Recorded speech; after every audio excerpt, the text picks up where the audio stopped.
football seniors and their families.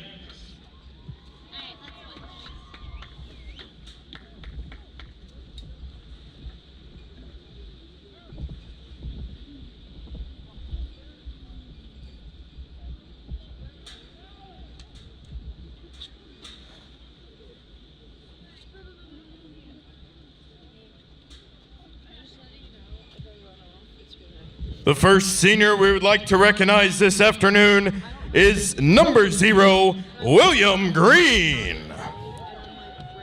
William hails from Benbrook, Texas. He plays quarterback and is majoring in health and human performance. William is escorted by his parents, Aaron and Larry Green, his father's girlfriend, Julie Fox, and his grandmother, Mary Green. Next up is number 1, Christian Tuiasosopo. Christian hails from Copperas Cove, Texas. He plays defensive back and is majoring in criminal justice. Christian is escorted by his brother, Colton, sister, Carly, his brother-in-law, Lance, and his girlfriend, Faith.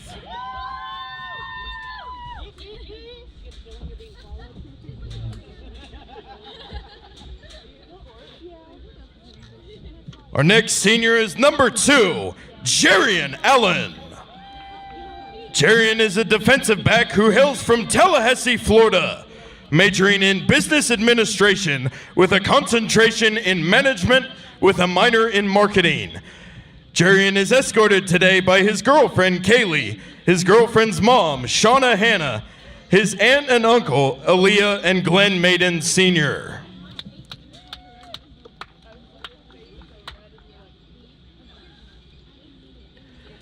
Next up is number 5, Jayton Alexander.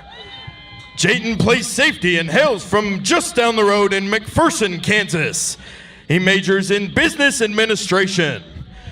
Jayton is escorted today by his parents, Josh and Trisha Alexander. Next up is number 7, Courtney Craig. Courtney is a defensive end, also from McPherson, Kansas, majoring in business management and administration. Courtney is escorted by his father, Kirk Craig, stepmom, Aubrey Craig, his mother, Rihanna Bandy, and his sisters, Alexandria, Olivia, and Avery Craig, along with his brothers, Paxton Ingalls and Kendrick Bandy, his grandparents, Jeannie and Melvin Kirk, and Terry and Tony Bandy. Next up is number 8, Deontay Hill. Deontay is a wide receiver from Temple Hills, Maryland. He is escorted today by the offensive coordinator, Kevin Rorick.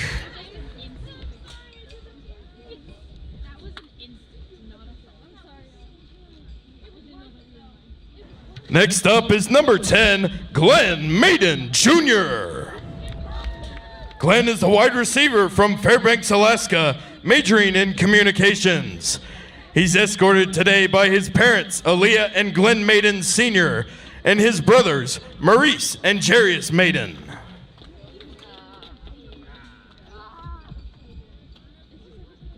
Next up is number 11, Kobe Sheriff. Kobe plays wide receiver and hails from Farmersville, Texas. He is getting his MBA in sports management. Kobe is escorted by his mother, Leslie Thomas.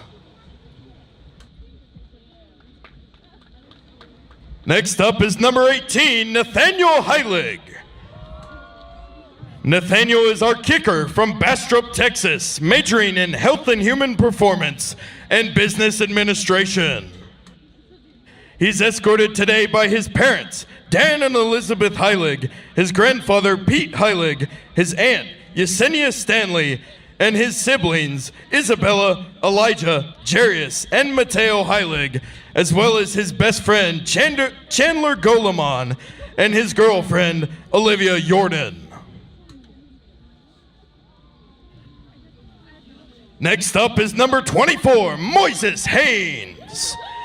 Moises is a running back from Santa Clarita, California, majoring in biology on the pre-med track. Moises is escorted today by his brother, Guillermo Vincent Haynes, and his sister, Veronica Haynes. Next up is number 42, Jacob Gallardo. Jacob plays defensive tackle and hails from Alstein, Texas, majoring in sports and fitness management with a minor in coaching. Jacob is escorted by his family, Jacob, Keela, Jocelyn, and Naomi Gallardo.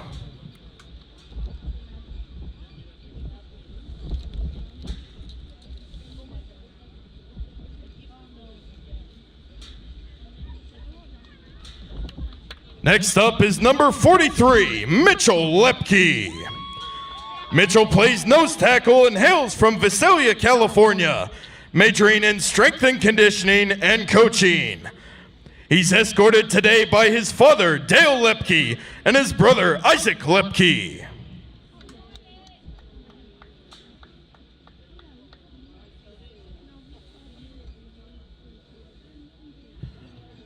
Next up is number 54, Michael Smith.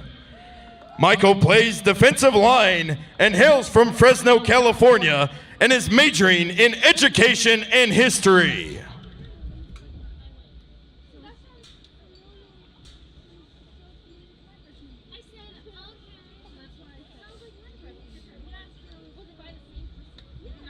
Next up is number 60, Rodell Jones. Rodell plays offensive line and hails from Galveston, Texas. He's majoring in biology and criminal justice. Rodell is escorted by his mother, Charlotte Mitchell, his father, Cecil Jones, his wife, Tiffany Smith Jones, his son, Ryland Jones, his brothers, Joshua Jones and Emmanuel Pines, and his sister, Kayla Jones.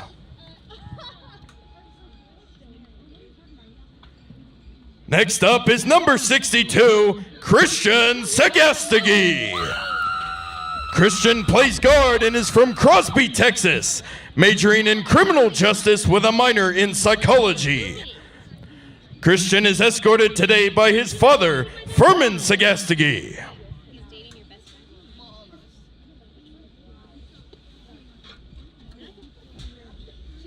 Next up is number 63, Joseph Moreno.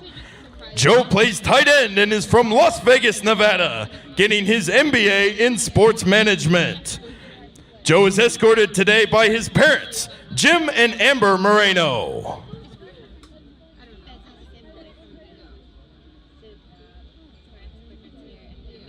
Next up is number 70, Ethan Featherstone. Ethan is on the offensive line and hails from Mustang, Oklahoma, majoring in business marketing and sports marketing and management.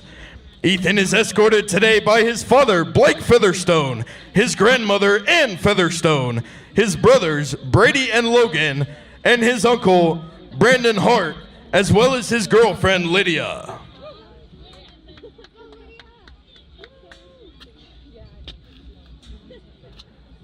Next up is number 90, Carter Mayer.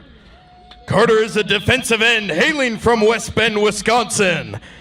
Carter is currently in pursuit of his MBA in sports management. Carter is escorted today by his teammates, Myrez Gross and Darian Gibbs.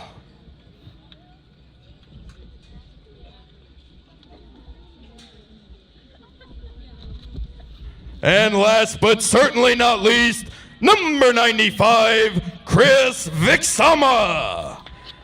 Chris plays on the defensive line and hails from Florida City, Florida. Chris is majoring in psychology and criminal justice. Chris is escorted today by his mother, Marie Vixama, and his brother, Mike.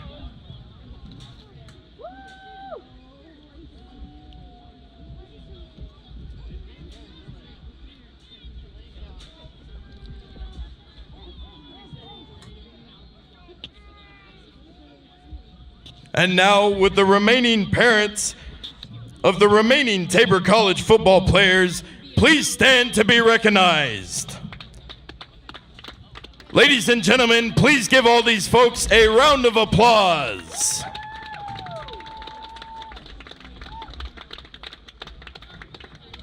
Once again, a thank you to our 2024 Tabor College football seniors.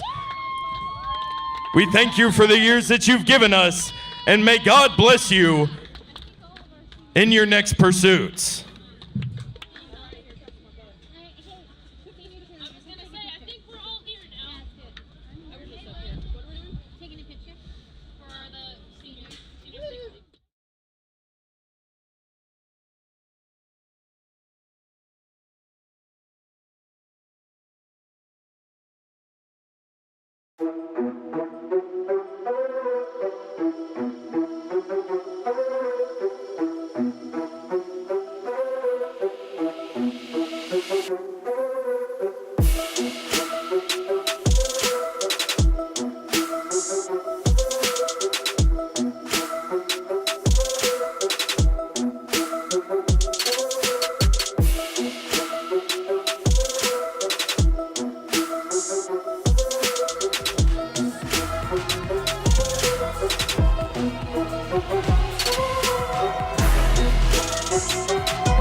At linebacker, a 5'10", Good afternoon, 215-pound senior Tabor from College Hillsboro, Blue Jay Kansas. fans. We are here in Hillsboro, Kansas. I'm Robert Rempel.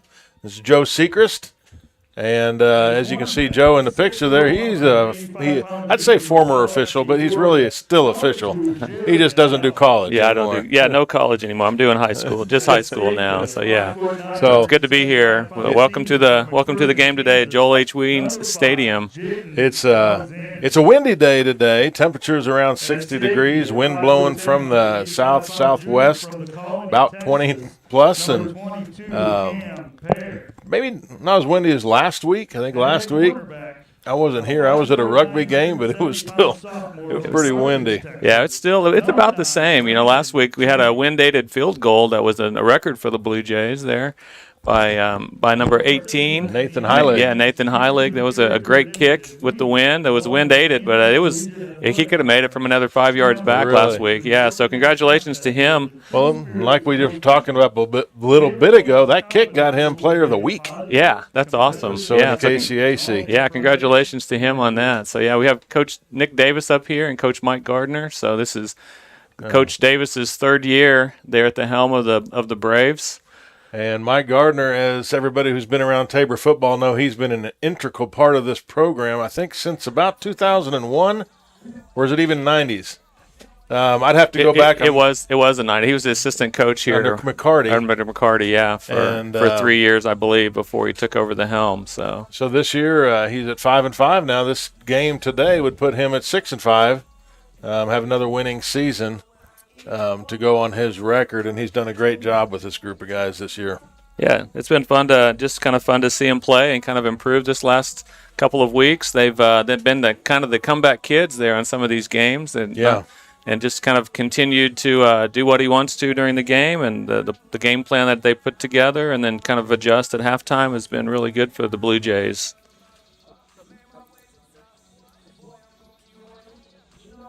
Okay.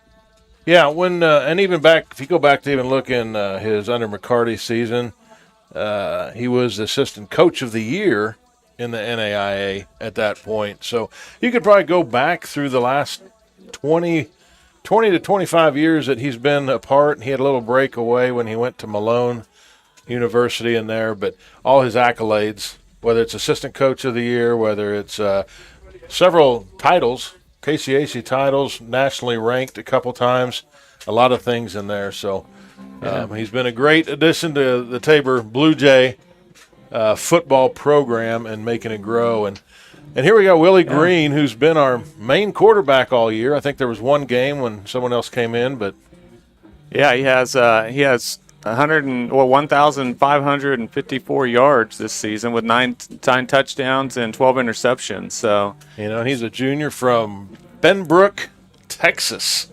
You know where Benbrook is? I think it's around the Dallas area, but I'm not real sure. I say everything's around the Dallas area, being a Kansas guy.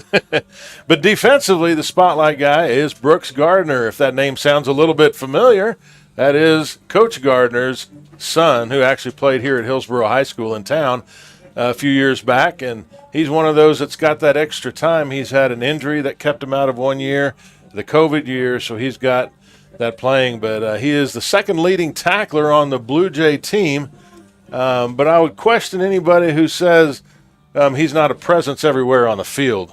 Just watching him play the last few years, he is everywhere. Yeah. All over the place. Yeah, I'd agree with that. Last week, I don't know how many times I said his name, but it just seemed like every time there was a play around the edge there, he was in on that tackle. So I said his name quite a bit. Also, a name I said a lot was Dusty Daigle, and Dusty Daigle does lead the team in tackles with 97. So you mentioned last week with Brooks. Actually, Ben, that's his older brother who played here back about 15 years ago too. But Brooks had 16 tackles total last week. I'm not sure the breakdown of solos and assists, but that's a lot. That is a lot. Yeah, that is quite a bit. Yeah, so just make sure he's everywhere there. So, well, looking at the Ottawa side of it, Taylor Eggers, a starting quarterback. He is a senior, and he is from – actually, it looks like he's a transfer from William Jewell College Eggers, if I say that wrong, I'm sorry, but 133 out of 275 completion ratio. I don't know a lot about him because obviously it's from Ottawa, not from here, but he's been their quarterback this year. Yeah. And this is probably their guy right here, Joe. I mean, this is their linebacker that was. I know he was preseason. He's been reading through some of their media stuff. He's the talk of their defense. 100 and some tackles. Second or third year in a row, he's had plus 100 on the tackle chart. So yeah, he's a presence on their defense for sure. He's a senior from Strasburg, Colorado, so he's going to be missed next year for the Braves. So he'll be a tough one to replace. So yeah, he's a 6 foot, 209-pound senior. So I'm guessing most likely we will be calling his name several times today. Looking at, well, this is not Ottawa's starting line. Again, this is Friends. So we can, I'll go through the starting line. We'll take that picture off. But we will, I think we're going to go with the probably our national anthem right now, and we'll be back in a minute.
All right, thank you.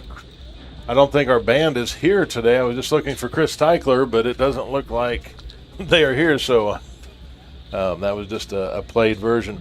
We're going to go ahead and introduce the starting lineup for the Ottawa offense.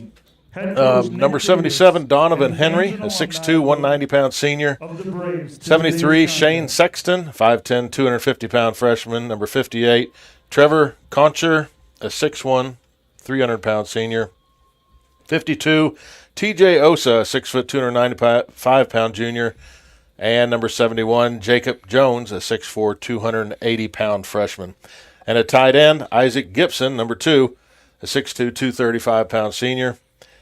I'm thinking number 12 is a receiver, yes. Ontario White, 6'2", 179-pound senior. Number 13, DeAnthony Curtis, a 5'10", 160-pound sophomore. Also wide receiver, number 8, Kavian Long, a 5'9", 160-pound junior. And at running back, I take this back. Quarterback is number 15, Tyler Eggers, 6'4", 230-pound senior. And then at gotta look at this right here. Running back, number 6, Jordan Clay. And I also know we'll be talking a lot about Anthony Powell tonight, too, at the running back position. We'll go ahead and do the Tabor. As Tabor comes out here, we're looking forward to this night. Little mix-up on our graphics today, so that's all right. But we'll go with the Tabor defense, I think. We'll see if that graphic comes up or not. Yeah, there they are. There's the starters. So we have Carter Mayer, number 90. Mitchell Lepke, number 8. He was one of the 19 seniors that were introduced today. Chris Vixama, number 95. Darren Gibbs, number 35, and then Dusty Daigle, number 48. So once again, Dusty's the lead tackler on there. We have Kendrell Ross, number 37. Jarian Allen, number 8. Brandon King, number 9. Jayton Alexander, number 23, and then Cam Pear, number 22. So here's your starting offensive line for the Blue Jays. We have Ian Queering, number 64. Keegan Beams, number 65. Michael Ashland, number 78. Dirk Smalls, number 66. And Rodell Jones, number 60. And we'll go ahead and do the defense here for the Braves to follow that up. Defensive end, 41, Brandon Doles. A nose guard, number 99, Christian Coggs. A defensive tackle, number 10, Jensen Riffle. Number 48, Tegan Flynn, a defensive end. Number 47, we talked about him earlier. A.J. Hemphill as being one of their key pieces of their defense. Also, Ethan Fuentes, number 44. Number 0, Elijah Han-Blewett. I might have to look at that name here a little bit to see if there's a pronunciation different. Safety, Marcus Mendoza. Number 26, safety, Christian Obregon. They call it the overhang position. Number 30, Trell Churchwell. And at corner, Donovan Martin, a 5'10", 160-pound freshman. Yeah. So a lot going on today with senior night. Like Joe just mentioned, we mentioned the senior. There was how many? There were 19 seniors that were introduced today. And we talked to a parent of another senior who actually, when you get into this fifth or whichever year, when you decide whether you're going to come back or not, there are several other seniors I know on the field as well. Sure. But this COVID year has added a whole nother realm to what a senior really is. So looks like here Ottawa has won the coin toss. They've deferred, so Tabor's going to receive, and they're going to actually receive with the wind in their face today. So Ottawa's going to have the wind at their back for the first quarter. So we'll see if that plays a part in today's action. So we were talking a little bit about Ottawa prior to this, and Ottawa right now is sitting at 1-9.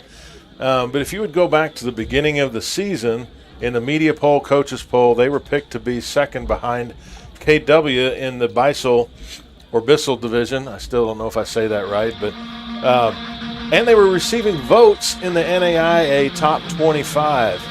So I would say in Ottawa's estimation, it's probably not been the season they expected, and they wanted it. Everybody wants it not to go that way. But I think their 1-9 record is going to be very misleading on the style of play that we see today. And their last 4 games, I think, have been kind of like ours, down to the wire, 1 touchdown games or less. Yeah, sure. They've been real close. I mean, last week they played Kansas Wesleyan really close. They end up losing the game, but it was 23-20. So, and I think they scored 17 in the fourth quarter. Ottawa did to bring it right to that. So, definitely have the potential to be a powerful, potent team. I can tell you right now, just looking at Ottawa's jerseys, I'm going to have a hard time seeing numbers today. yeah. The yellow numbers with the white jersey, that's a little bit difficult to see from up here. So yeah. But here we go as we're getting ready to kick off today, and Ottawa has get ready to kick, and it's going to go into the end zone, let the wind carry it through. So there will be no return. Yinger's kick goes out of bounds for the Blue Jays as the Blue Jay offense huddles up and gets ready. 1st and 10 at their own 25-yard line. Yeah, so the Blue Jays are going to start this at the 25-yard line here, and so we'll kind of see what we have in store for the offense today. And by the way, that should have been Rhett Anderson kicking that kickoff, I think. So, all right, Willie Green is coming out again to start. Like usual, he will be in the gun. And last week, Cameron Collier had a really good week, and he is back there again today behind Willie. Yeah, it looks like Claudio Santos there in the slot position. Looks like he's going to come across there and be a lead blocker for him. So here on first down, they're going to look like they're going to pick up 4. That was a nice little gain because he actually was touched there in the backfield by that right side of the defensive line of Ottawa. Couldn't quite pick up who tackled him, Collier on the but carry I think Collier did a nice job of finding a hole. If you look at this again, that line just kept attaching, and Collier made a nice little move. Yeah, he made some really good yards after the first contact there, like you said. So he's kind of contacted almost at the line of scrimmage, but they ended up getting 5 yards out of that. So that was a nice play and way to fall forward on that. So Green back in the gun, 2 receivers down to the right. Collier gets the call again. Runs into a pile and pops to the outside. He gets about 10, 15 yards out of that. Collier on the carry. Yeah, that was a great play Gets it off that close left to side there. midfield, which So brings once up again, another Blue Jay. Ian Queering over there on that left side is that left tackle. Him and Bemis are kind of the strength of that line, and so they keep running off that left side. I don't know how many yards they picked up last week off that left side as well. So. Well, like I said, Collier, I was talking to you earlier, Joe, about Collier having 122 yards last week. I think that's the highest total of any running back in a game this year. So they must have found something that worked, and he's getting to play again because of it. Yeah. Yeah, last week, let's see, Moises Haynes was not suited out, so I think he got the bulk of the carries last week. But I do see Moises down here on the sideline this week, but he's not in the game currently. Well, trying to see who comes off that pile, and I think I just saw the two linebackers for Ottawa, Hemphill and Fuentes. At the Blue Jay 43. Told you beforehand, Hemphill's name's going to be called a lot tonight as far as the defensive side of the ball, and both of them look like they were there to help bring him down. And that's the first non-gain they've had so far. Yeah, it looks like they got a lot of people up on the line. It looks like there's 5 on the line, and then just the 3 backers. So we'll kind of see what they have in store here. Looks like they're going to expect a run. And they should. And Collier breaks it up the middle. Nice play. Nice hole in the right side of that line. Yeah, Collier gets about 10, and he's brought down by, I think it's 20. Yeah, it's hard to see, but yeah, he's going to get a first down out of this. So it looked like number 21. Which would be Cameron Walker if it was number 21. So, like we said, it's going to be hard for us to see these numbers up here today with the yellow number and the white jersey. So I apologize to the Ottawa fans listening, and if you're the parent of one of them, I do apologize for that. Well, Green back into going under center for the first time today in an I formation. Once again, a handoff to Collier. And there's going to be no gain on that play before he's brought down, I think, by Preston Greenwood from Ottawa for no gain. Brought down by there was maybe it was a 1 yard gain on that. But yeah, that was number 97, Peyton Green on the stop there. It looked like he's from El Dorado Springs, Missouri. So after 1 yard, it's going to be 2nd and 9 here for the Blue Jays. And, yeah, that was the first time they went up under the center, and they had an I formation with once again Claudio Santos in the backfield there leading the way. So again, Green under center, Twins to the right, handoff again to Collier. He has a little hole, but it's only going to be about 2 or 3 yards on this one. Yeah, it looked like A.J. Hemphill and some of his friends there had him wrapped up pretty short after just a couple yard gain. So it's going to be 3rd down, about 7 for the Blue Jays. Be one of those spots I sure wouldn't be surprised on a little play action here. 3rd and 7 from the 43-yard line of the Braves. It's part of the game of football. Yeah. Everybody's second-guessing everybody to see. Yeah. Yeah, we'll see. They haven't passed the ball yet, the Blue Jays, so percentages tell us it might be a pass. So we'll see what happens here on 3rd and 7. But I know against this wind, which we don't feel up here, that does play a factor in what you're going to do. Yeah, it's 60 degrees out there. It's like mid-60s, but that wind makes a big difference. So, well, it was supposed to be a pass, but the rush came in, and Green tried to step up into the pocket, but there was nothing there for him. Yeah, there's some pressure on the outside there. Brought down by a couple of Braves. Yeah, that right defensive end for Ottawa. Yeah, nothing on the looks like he kind of beat the snap there and got in the backfield pretty quick. So. Not real sure who. I think it was 97 again. I think that was Peyton Green. So looks like he's been pretty active already as well. Well, now Tabor's punt team comes in, and punting today is Broderick Smith. He's been really good at the punt game, and we'll see what he does against the wind here. If he can get it inside the 20, it's low. Oh, that's a nice kick it's right there. It's a nice kick, and he called for a fair catch inside the 10. Kind of risky. But that might have saved him about 3 or 4 more yards that would have put him in a bad spot. So nice kick by Broderick Smith to put the Braves back on the 6-yard line as the Tabor Blue Jay defense comes out onto the field. Yeah, it was a nice low kick there against the wind. So it was was just perfect position there. And, yeah, the Ottawa Braves are going to start inside the 10-yard line. So let's see what our defense can do here with the wind at their face. So Eggers is going to be in the gun. And it does look like Clay is behind him. Eggers gets a quick pass out. Brooks had a chance to get him there. It looks like Cam Pear is going to knock him out of bounds. But, yeah, Brooks was definitely in position there to make a play. And that was Eggers pass complete to Hurst. Yeah, I'm trying to think of name. Once again, I apologize with the numbers. It is a tough read from where we Pushed are out at. of bounds by Brooks Gardner. 2nd and 8 for the Braves. 2nd and 8 for the Braves. They got a guard pulling. Hand it off. Don't know if this is Clay this time, though. Before he's brought down, the Tabor defense really came in there and shut that one down. Yeah, they did a nice job on that one. It looked like that was Caden Seibel that made the initial contact on that, number 47, and then a host of his friends, including Dusty Daigle, and I think 3rd and 7 for the I Braves. think maybe Brooks was in on that as well. So that was a nice job here. So it's going to be 3rd and 8. So let's see what happens here. Play action, dump out. Oh, that was dangerous when that ball was tipped. But it's kind of a little play action pass there, but it was intended for their tight end. Yeah, this is Sean Patrick Hurst from Iola, Kansas. Looks like he maybe went to Yates Center. Yeah, ball was to him is just a little high for him, which is kind of hard to do because he's 6'3". He's a tall guy. He is tall. So that was just outside of his reach there. He got his fingers on it, just couldn't haul it in. So it's going to be 4th down here for the Braves on their first possession. But if you noticed, our defensive end was up in the air in front of his face, and that causes the quarterback to throw high. Yeah. So with that, their punter is back deep in the end zone. Ooh, he blocked it. It's blocked, but I can't. Is that Pear?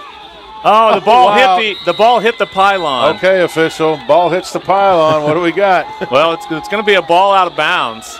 Right, and I think the pylon's going to be part of the end zone. So let's see if we can see that again. I believe it's going to be a. Inger's punt blocked by number 22. Well, let's see what they say. Pear. But it was wait for the announcement. Here comes an announcement. Will take over inside the Braves' 1-yard line.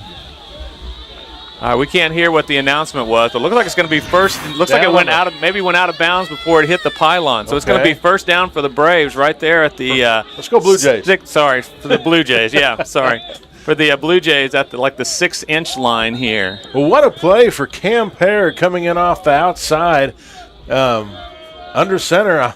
I'm going to guess either quarterback sneak here, to be honest with you. I think they're going to hand this ball off here. Oh, look like you're right, Robert. And that's going to be 6 points there for the Blue Jays. Willie Green comes in, doesn't have to work too hard as that offensive line gets a nice push on the Braves to get the Tabor Blue Jays on the scoreboard first. Yeah, that was a very nice push by the offensive line there on the for the Blue Jays. So he just got right behind center, Michael Ashland, and just kind of rode him on into the end zone. So I think that right guard was right there too. Yeah, that Dirk Smalls there from Barstow, California. So that was an excellent job by them to get that push, and he just kind of tucked in there to the right-hand side, and it's going to be 6 points for the Blue Jays. There you go. Well, Gardner to snap. Alexander will hold. High leg for the kick, and it's blocked. Not really what you wanted there, but no. So. Yeah, the defense can return it for 2 points, but that's a long way to go for 2 points. So this is just going to be an extra point that's no good, and the Blue Jays are going to kick off from the 35-yard line. So great start to the game for the Blue Jays when we got 8 minutes and 51 seconds left in the first quarter, with the Blue Jays now leading 6-0 over the Ottawa Braves, and we're going to take a break and hear a word from our sponsors. Infinity Fitness is open 24/7 for all of your fitness needs on your schedule. Whether you're looking to improve on basic health knowledge or are looking to powerlift or bodybuild, start with Infinity Fitness. We've got the facilities, trainers, and equipment to help you meet your goals. Join the Infinity Fitness family today. Call us at 620-877-0220. Infinity Fitness is located at 115 North Main Street in Hillsboro and online at infinityfitnessks.com.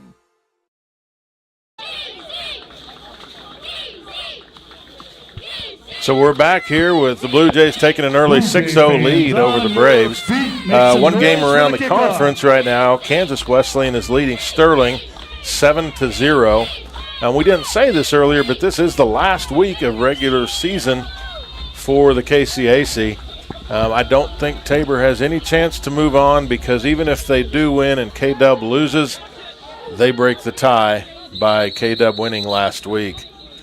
So High League just kicks off to number 33 from Ottawa, Cody Presley from Hill City, Kansas, calls a fair catch on that short wind-blown kick. By Cody Presley. Yeah, he kicked that up in the air, and it kind of got hung up there a little bit, and he ended up at the last second there making a fair catch signal, and so they're gonna put the ball in play at the 32-yard line. Have a 1st and 10 from their own 32-yard line. Well, I think the wind is going to be a factor throughout the day, no matter what. I mean, I do think with obviously special teams, with passing, so it'll be interesting to see how that plays out today. Well, Eggers back in a gun. Looks like we got a blitz on. Looks like they're going to throw it. Oh! Wow. Little screenplay there. Nice hit by Gardner. Yep. He sniffed that one out, and he put the hammer on him. Well, Jordan Clay just comes out of the backfield here, a little chip block before he gets it, and Gardner lays it on him. Pass broken up by Gardner. It's lucky Gardner was there because he had some green grass on the other side of him there. So I gotta correct myself. This has been Hagan Johnson, number 5 from Wamego in there, not 6. Jordan Clay, who we told is starting. Like I said, we can't see the numbers well, but on that one we did. So that was Hagan Johnson. So yeah, nice. This is gonna be a nice play there by the defense to get a loss. So it looked like Seibel was in on that one, number 47, and comes up excited for that play. Squelched on that one, putting us back at about 3rd and 14 now for the Braves as the defense from the Blue Jays has come to play today. From the and then Vic Zama's coming in. I think this may be his first time I've seen him in there today. So he's coming in to see what's going on here on 3rd and long for the Ottawa Braves. I don't think they've had much chance. We haven't been out. That's the 5th play the defense has really been out here today. Yeah. Yeah, this is only their 2nd possession. So Eggers, batted ball, and whoa! What awesome a play! Catch. What a play by Courtney Craig. I think he tipped it too. And got the interception. I think Vic Zama tipped it. Okay. And I think it went up in the air then, and then he tucked. So it looks like right here.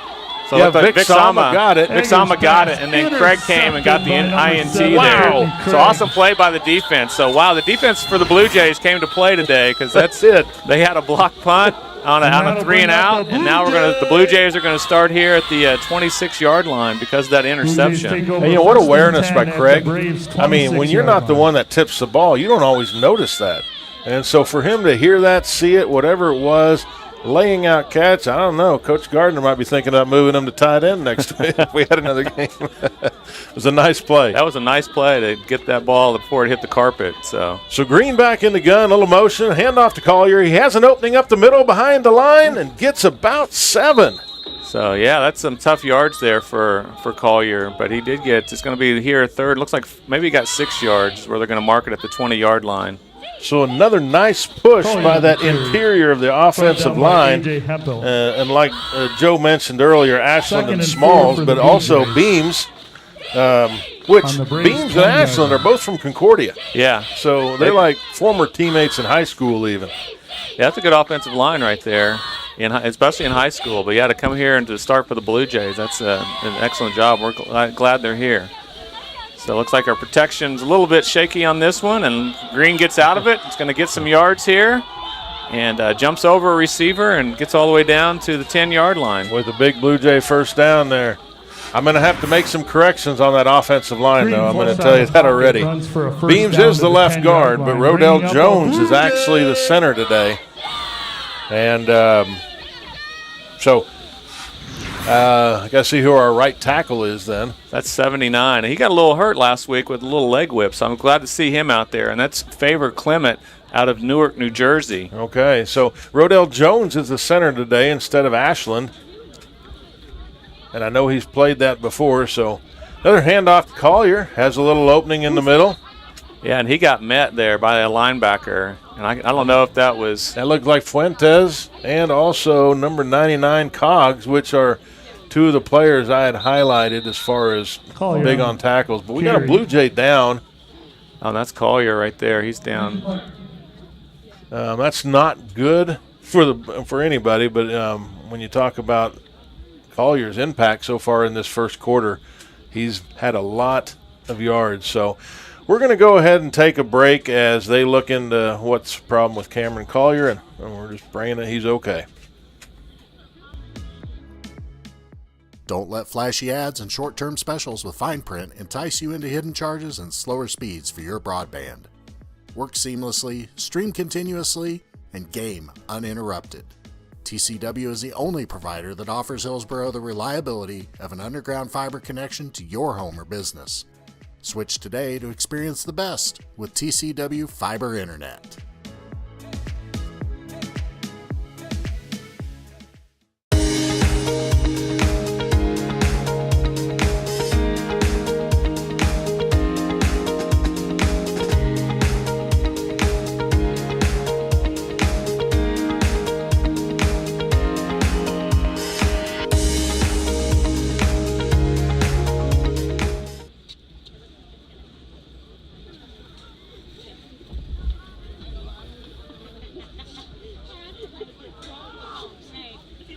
All right, we're back here at Joe Weens Stadium in Hillsboro. Collier is still making his way off the field, but at least he's walking on his own power. So that is a plus, but it's not a plus that he's been hurt. Now, it looks like maybe he just got a little ankle sprain there. Let's kind of shake it off and get some tape on there. Hopefully we'll see him again this afternoon because he's having a great game today. Game so far. Well, Green rolls out to the right, looks back left for 89, is that? It's 88 there. 88, which would be Dante Smith from Laverne, Alabama, freshman tight end. Yeah, looks like he's going to pick up a couple here down to the 6-yard line. It's going to be 3rd and goal. So, nice play. Let's say, well, first of all, we have a flag on the play, so we'll see what this is about. Personal foul. Roughing the passer. 27. Defense. Left penalty. Half distance to the goal. First down take. Well, it doesn't add a lot because we're so far in the red zone already, but it is another movement, and we're 3 yards from the end zone now. Yeah. The biggest thing with this personal foul is that it's going to go back to first down. So any personal foul in college is an automatic first down. So, yeah, it's going to move the ball from the 9 to the 3.5 or maybe the 4.5, but the biggest thing is instead of it being 3rd down, now it's first down for the Blue Jays. So now they're inside the 5-yard line. So we'll see if they can get this in the end zone here. So Green back in the gun. Looks like we have looks like Moises Haynes Jones. Haynes is in there. Yeah, number 24. Looked like he just found some pay dirt for the Blue Jays. Running it in. First play there. Haynes hasn't. You said Haynes didn't play last week. No, he wasn't even in uniform last week. So it was nice to see all the offensive linemen latched up there, and they just kept going, and Haynes wiggled his way through and found an opening. Yeah. So it looks like the Blue Jays are going to go for 2 here on this play. Get that score back to 7s. Yeah. So I don't want to tip anything off here, but looks like we have an unbalanced line to the right. Looks like there's 3 offensive linemen over here on the right-hand side. So. Well, if they have time to make that change based on what we say, they got some good communication. Yep.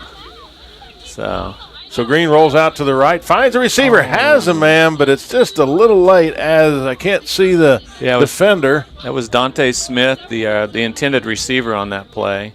But one of the Ottawa defensive backs sees the play, cuts in front of it, tips the ball in the air, and breaks the 2-point conversion up. Yeah, it looked like maybe that was number 8. No?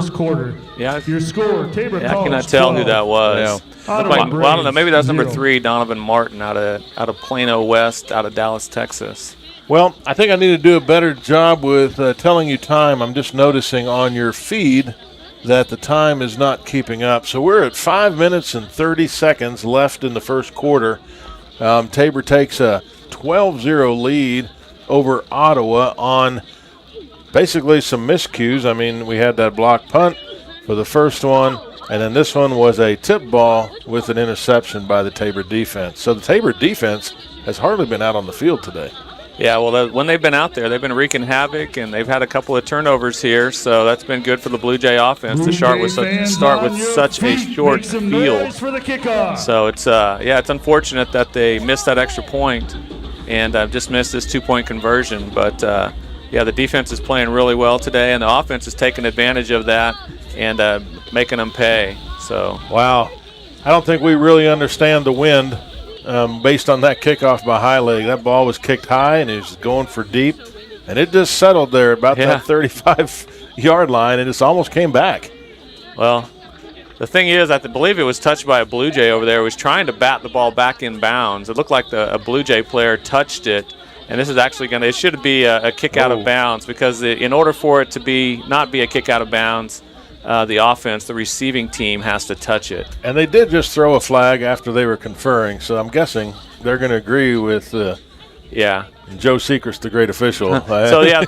So in this situation, they can move the ball 5 yards in advance, or they can take the ball when it goes out of bounds 5 yards in advance of the spot where it goes out of bounds, or they can take it at the 35-yard line. And since this occurred at the 36-yard line, they can go 5 yards. So it's going to be 1st and 10 for the Blue Jays at the 41. We'll go with the Braves. Sorry, it's all right. Hey, I gotta have some job up here, and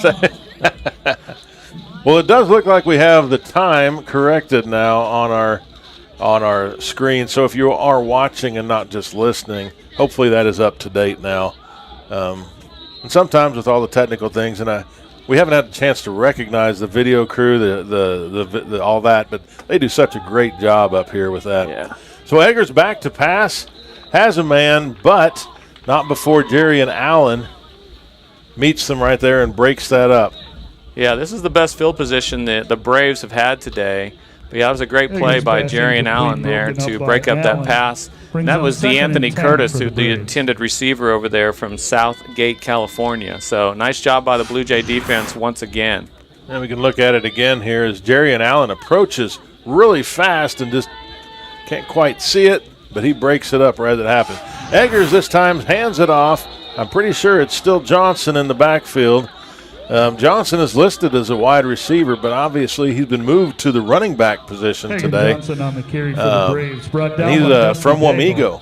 Now, if you're a Kansas guy and have been following Wamego, that's been a powerful football team in the last few years. Now, they did end up losing, I think, to Bueller last night. But they've had a great season, great team over the last several years. Yeah, Dusty Daigle there on that tackle adds to his total this year as well, number 48. So he was in on that last tackle. So Eggers back to pass, rolls out, has a man, but just overthrows him a little bit. And that brings it to, is that fourth down? Yeah, it's going to be 4th down, yeah. 4th and 11. So another 3 and out possibly, barring a fake punt or something goofing up here. But like you mentioned, Daigle is the leading tackler for the Blue Jays. Yeah, not much over Gardner, but we call his name a lot week in and week out. Yeah, this Tabor defense has been pretty stingy today. So once again, the Braves right now have the wind at their back, and so they really need to be taking advantage of the positions that they've been in, especially this with their best field position of the day. But they don't even get 1 yard. In fact, they've lost a half a yard. Well, Arahenta is back to punt for the Braves. He gets it up in the air, and that's a nice punt. You gonna let it go? No. Well, I'm not going to say that was an advised catch by Brandon King, but he held on to it. Let's put it that way. Yeah. Before the Braves come down and field it, I know he was hoping that ball would roll into the end zone. Yeah, it kind of took a high bounce there, and it just kind of was in no man's land on what to do, and it looked like he just decided he was going to play it instead of taking the ball at the 1 yard line, which was a possibility. He went ahead and got it and secured it, and this looks like it's going to be 1st and 10 at about the 3. Hey, when you think about that, so if you want to put yourself in those shoes and be back there, he's got half a second to make that decision. Mm-hmm. And that's a pretty quick decision to make. And I will tell you, early in the season, I remember we calling Brandon King's name for INTs a couple times. So Brandon's been a big part of this Blue Jay team this year. Yeah, it looks like Collier's back there again in the backfield, so that's good to see. And he gets met there by number 47, A.J. Hemphill. All right, Hemphill. That's right. Hemphill. Hemphill. So met quick. Collier on the carry, brought down by Temple. We've got a Brave down on the field right now. Not sure that's one of their defensive linemen. Look on this left side. I think he was their nose guard, and he's holding his knee. So that's not good right there. But, yeah, Collier back in is a good sign. This guy hurt is not. While they're attending to the Brave player on the field, we'll go ahead and take another break and hear a word from our sponsors. Hillsboro's TCW team is proud to work for you. Our local service and support teams bring the best for fast and reliable TCW internet right here in Hillsboro. Working closely with residents and business owners, we help find the best solutions for all your needs. You simply can't beat our local customer service, always ensuring a connection to work seamlessly, stream continuously, and game uninterrupted.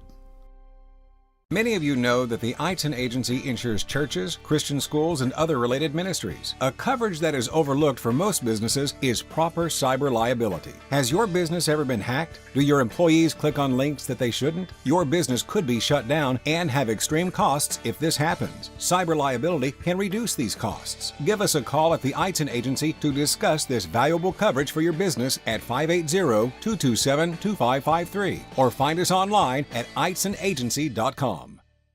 Sooner or later, you might need some extra.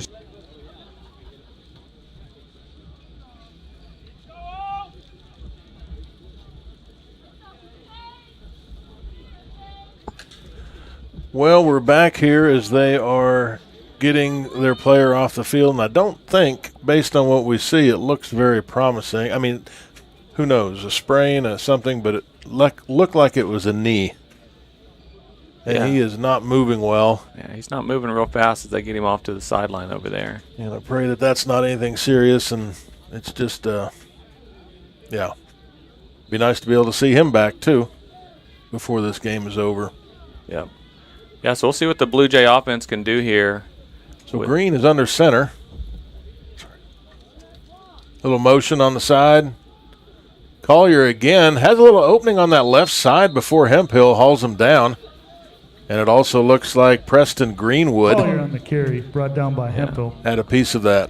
Yeah, it looks like they're using kind of number 17, Claudio Santos, as a lead blocker, and he's doing a really nice job of kind of creating some holes there that Gain of 4, 3rd and 6. that the offensive line are tying people up, and then he's kind of leading the way. So they're doing a nice job.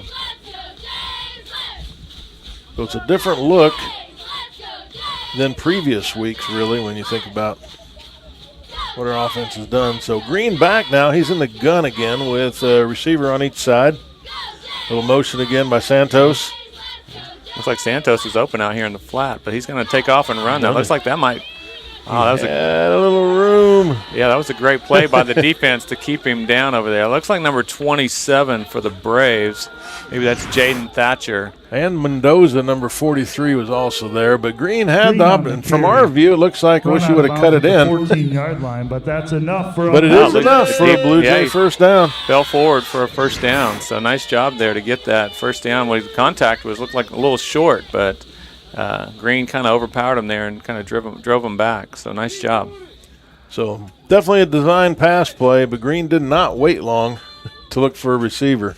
As you said, Joe, it looked like Santos was out open. Yeah, it looked like he was open here in the flats, and he didn't have a chance to kind of go through some reads to get out there. So Green, a handoff to Collier, and has an opening right up the middle. Breaks away before being brought down. I got to admit, one thing I love seeing is number 65. Yeah. Did you see that? Yeah, I saw Keegan Beams out there. I love watching an offensive lineman blocking at the second level. Yeah. That is so fun to see. But once again, I missed that number on the Ottawa player that brought down Collier, who is having a great game so far today. Yeah, right now it's going to be 1st and 10 again here for the Blue Jays, and they just kind of keep moving. We started all the way back at the 3-yard line, and so once again the wind is at their face for the Blue Jays, but they keep moving the ball, and they put up 12 points here in this first quarter. And it looks like Collier is going to have another big run. Another big run outside. He's got some room down the sideline. And it's a matter of outrunning those two, and it wasn't going to happen. No, actually, it looks like we have a holding call back here at about the 39-yard line. by the wide receiver over there. So this is going to come back here. It's going to be first down again, but it's going to be 10 yards from the spot of that foul. But, yeah, it definitely wasn't all the way back where the flag landed. Yeah, right at the 40-yard line is where the holding occurred. So it's always frustrating to see, but on the other side, that may not have happened without the hold. Yeah, true. Yeah, it was at the point of attack, and he looked like he grabbed his arm. So The play is a first down. Holding. And we're heading the offense. 10 yards, the spot of the foul. First down. So it's going to be about they're going to get a 5-yard gain here, basically. first down and 5 or 6. Yeah. That's right. Yep. You know, if the stats are correct so far, Collier's got 55 rushing yards on 11 attempts. So he's having a nice game. As Green and the offense look to the sideline for the play. Yeah, now it looks like Collier's out here, and they have Sean Hunter back in there this afternoon. So, and Sean Hunter was probably I think he started the beginning of the season for them, and it's been him, Moises Haynes. It's interesting. They're moving the chains now to be 1st and 10. Joe? That's not supposed to happen. It should be 1st and 5 here after that penalty at the 40-yard line. Should back them up 10 yards back to the 30, which is where the ball is, but it should be 1st and 5. Good to listen to Joe talk about it because I don't know. But Green back in the gun right now. Hunter beside him. And its ball is a little bit high. He bobbles it but catches it. It's going to be a sack, though. Yeah, it looked like for the 94 Cage Castling was all over that one. That ball it was high. It kind of threw off their timing a little bit, and Green then he just had to kind of secure it and kind of get what he could. So. And as you can see, with the clock winding down the first quarter, 7 on the play, second and I would say 17. Ottawa should be in a little bit of a hurry to get a player or two we off. actually have a timeout here by There you Ottawa. go. They're going to want to use this wind for a couple more plays if they can, because when we reverse sides, Tabor's now going to have the wind at their back as we have second down. I'm reversing the wrong way here. I apologize. I'm doing what you did. I was thinking Blue Jays call it. Ottawa calls a timeout. They want Tabor to punt. Yes, into the wind. Yeah. So I apologize for my old age moment. Happens to the best of us. And to me, too. A little bit of other things going around at Tabor. You know, we're talking football. Volleyball just ended. Cross-country nationals. We have 3 from Tabor that have qualified. I might butcher these names. I don't know. But the girl that qualified was Adrienne Selzer, a junior. From the boys' side, it was Matthew Velaz. He's a senior. And then Logan Dabowski, a senior. All qualified for nationals next week in Columbia, Missouri. So that's pretty cool. And both teams finished 4th as a team at the KCAC cross-country meet this last week. Yeah, that took place up in Leavenworth at St. Mary's hosted that. So it's a hilly area up there. So it's a pretty tough course, especially with the rain they had. So congratulations to those 3 for moving on for the Blue Jays, and congratulations to both teams for getting 4th. That is pretty cool. Well, the Blue Jays are back on the field with twins right, Green in the gun, Collier back in the backfield, and Santos in that slot position. As it looks like a little miscommunication, but Green takes it, tries to follow him, does not get much. Yeah, looks like they got 2 yards, but Ottawa's going to call timeout again, and once again try to preserve that clock with the wind. Well, Green turned right, Collier went left, and there was nobody there. One other note here is basketball is underway in full swing. Actually, tonight the girls start KCAC play against Oklahoma Wesleyan, which I was talking to Owens, one of their better players yesterday. She works at our school too when she subs, but she was saying how this would be they're a really good team down there. Yeah, and it's going to be a big test to start the season for the Blue Jay women, and then next Wednesday they play at Ottawa, I think, for both groups getting underway. So good luck to them, and safe travels down to Bartlesville. Hopefully come home with a victory. So we can take a little break here if we have, or we're ready to go here. Yeah, I think we're about ready to go here. It's going to Just waiting here for just a couple more seconds here. Usually timeouts are about a minute long, so it looks like they're trying to get the Blue Jay offense out there. So looks like they're going to come out, and we're going to get ready to play the last 45 seconds of this first quarter. And I think Ottawa has one timeout left. I can see the board. I think yeah, you're right. So they got one left. So if right after this, they're probably going to call timeout again, and we could take a break at that point. I'm guessing that. I'm guessing we're going to probably try and run it again just to make them call that timeout. Yeah, sure. Yeah, it's 3rd and long here for the Blue Jays. So. But we drop back to pass. Got some pressure from the outside. Green evades it. Has a man, but great coverage by 27. That's Jaden Thatcher out of San Antonio, Texas there. Looked like if he could have got another hand up, he could have intercepted that. But that was a dangerous pass by Green. But with that, a drop pass, we have the clock stop, 39 seconds left. And now Tabor is going to have to punt it into the wind, which is what Ottawa wanted. Yeah, well, they did a nice job. That drive started at the 3-yard line, and they did move the ball out to the 25. So at least we're not booting the ball from our own end zone here. So that was a nice job by the offense to pick up some yardage there and play the field position game. This is going to be a low kick into the wind, and it's going to be a short one, not making it back to the 50-yard line. So looks like the Ottawa Braves are going to have good field position to start this drive again. Out of bounds at the Tabor College 47-yard line. Braves will take over 1st and 10 from there. We've got about 33 seconds left in this quarter as the Blue Jay defense comes out, and they have been stingy today with everything. So can they keep that up here before we get to the quarter at least? Eggers in the back.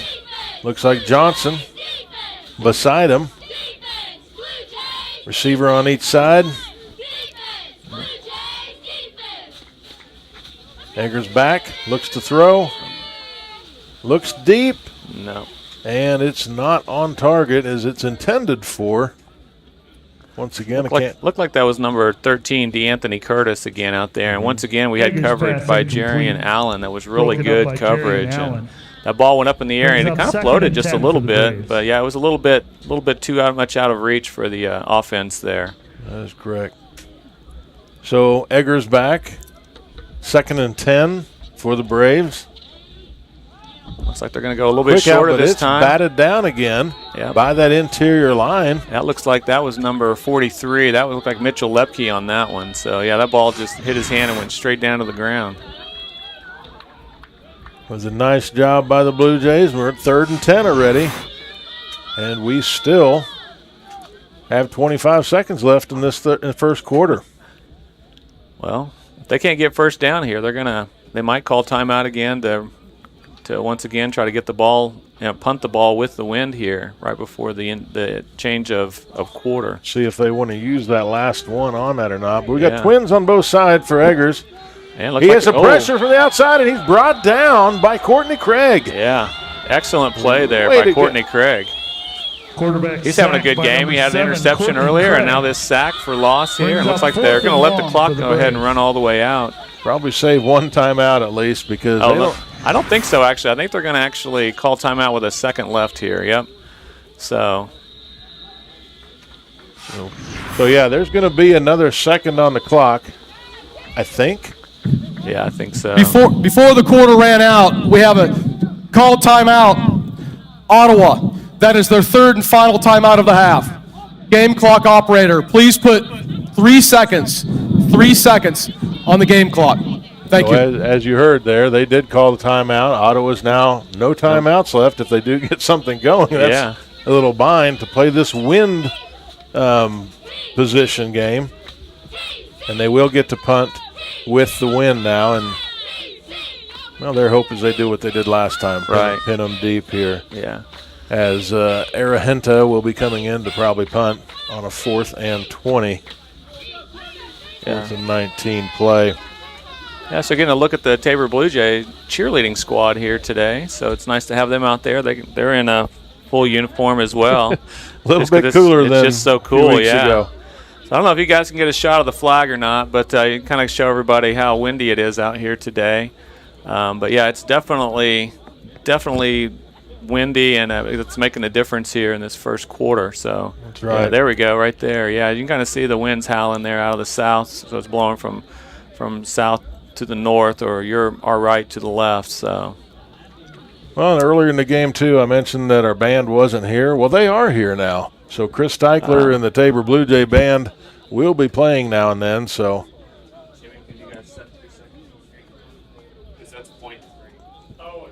So, as the Brave offense comes back out on the field, not really their offense, special teams, like I said, Era Henta will be back to punt, hoping to get the wind and pin Tabor deep with Brandon King back deep. Yeah, so we're trying to get the game clock over here set to 3 seconds, so that's why the referee came to the sideline. And they got it on 3 seconds now, so now we'll be ready to go here to start this last play of the first quarter. So Blue Jays blocked the first punt attempt. Cam Pear came in on the first punt attempt to set up the first score for the Blue Jays. Yeah, it looks like they've kind of figured that out now over there, and they've got somebody kind of just watching him. It looks like the ball's going to hit and go into the end zone this time. They're going to let it roll, and it's going to bring it into the first quarter here for both teams. As Tabor's had a pretty good day, and 12-0 Blue Jays, and we're going to be switching ends, and the direction will change. So we will be back. That's the end in a little bit, and hear a word from our sponsors. Hillsboro Ford is your local, family-owned and operated full-service Ford dealer, serving Marion County and the surrounding areas. Come and see us at Hillsboro Ford for all of your automotive needs. Whether it's purchasing a new or used vehicle or visiting our well-trusted service department, our staff is committed to give you a top-notch experience. We service every make and model and can handle all service jobs, including tires. We're at 202 South Main Street in downtown Hillsboro and online at hillsborofordks.net. Hillsboro Ford, where service makes the difference. Infinity Fitness is open 24/7 for all of your fitness needs on your schedule. Whether you're looking to improve on basic health knowledge or are looking to powerlift or bodybuild, start with Infinity Fitness. We've got the facilities, trainers, and equipment to help you meet your goals. Join the Infinity Fitness family today. Call us at 620-877-0220. Infinity Fitness is located at 115 North Main Street in Hillsboro and online at infinityfitnessks.com. Create an estate plan that values. Still a commercial. Okay, we're back here. And Green in the gun as we start the second half, steps into the pocket, finds a man coming across the middle. It's Tyson Dozier for a Blue Jay first down.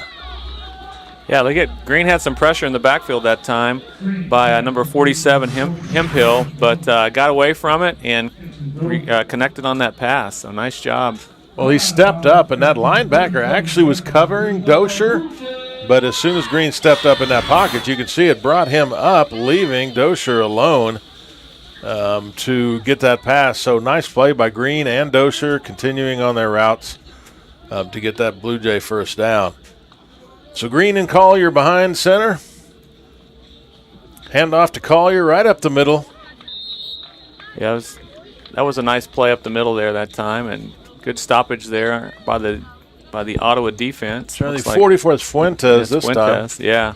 Like we said earlier, he's not the leading tackler, but he is one of their top defensive players, right behind Hemphill on number of tackles. Yeah, he and Hemphill are really active right there behind that defensive line, so they do a nice job filling gaps and making tackles there. So Green back in the gun, Collier on his left, twins on both sides.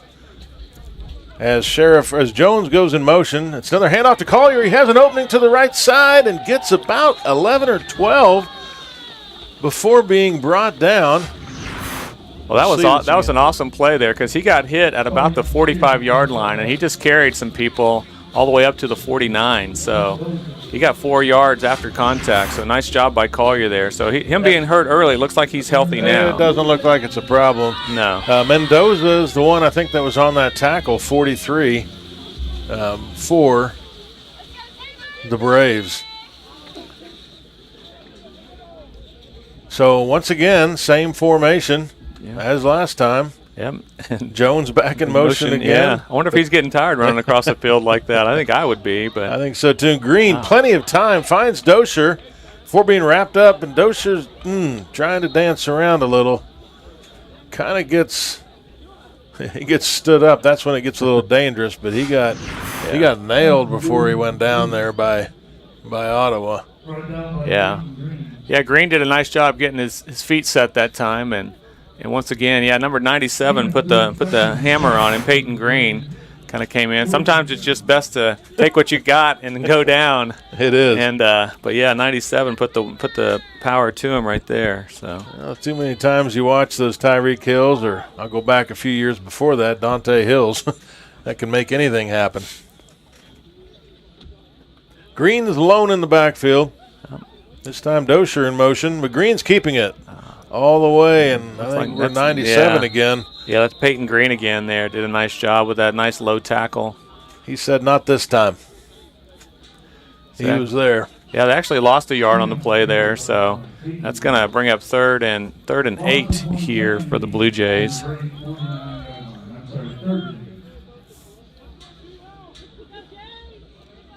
yeah, it looks like the Blue Jays are looking to the sideline to get the play in. You got 11:45 left on the clock here, with the clock running. So we'll see what the Blue Jays have here on 3rd and 8. Hopefully that'll help them get a first down. It would be nice to keep the ball moving here and have a nice sustained drive. They haven't had to move the ball a lot today to get the 2 scores we've got. No. Yeah, they've done a nice job moving, but he kind of stepped up. Kind of stepped out, got it. Man, finds Dosher again. Nice play.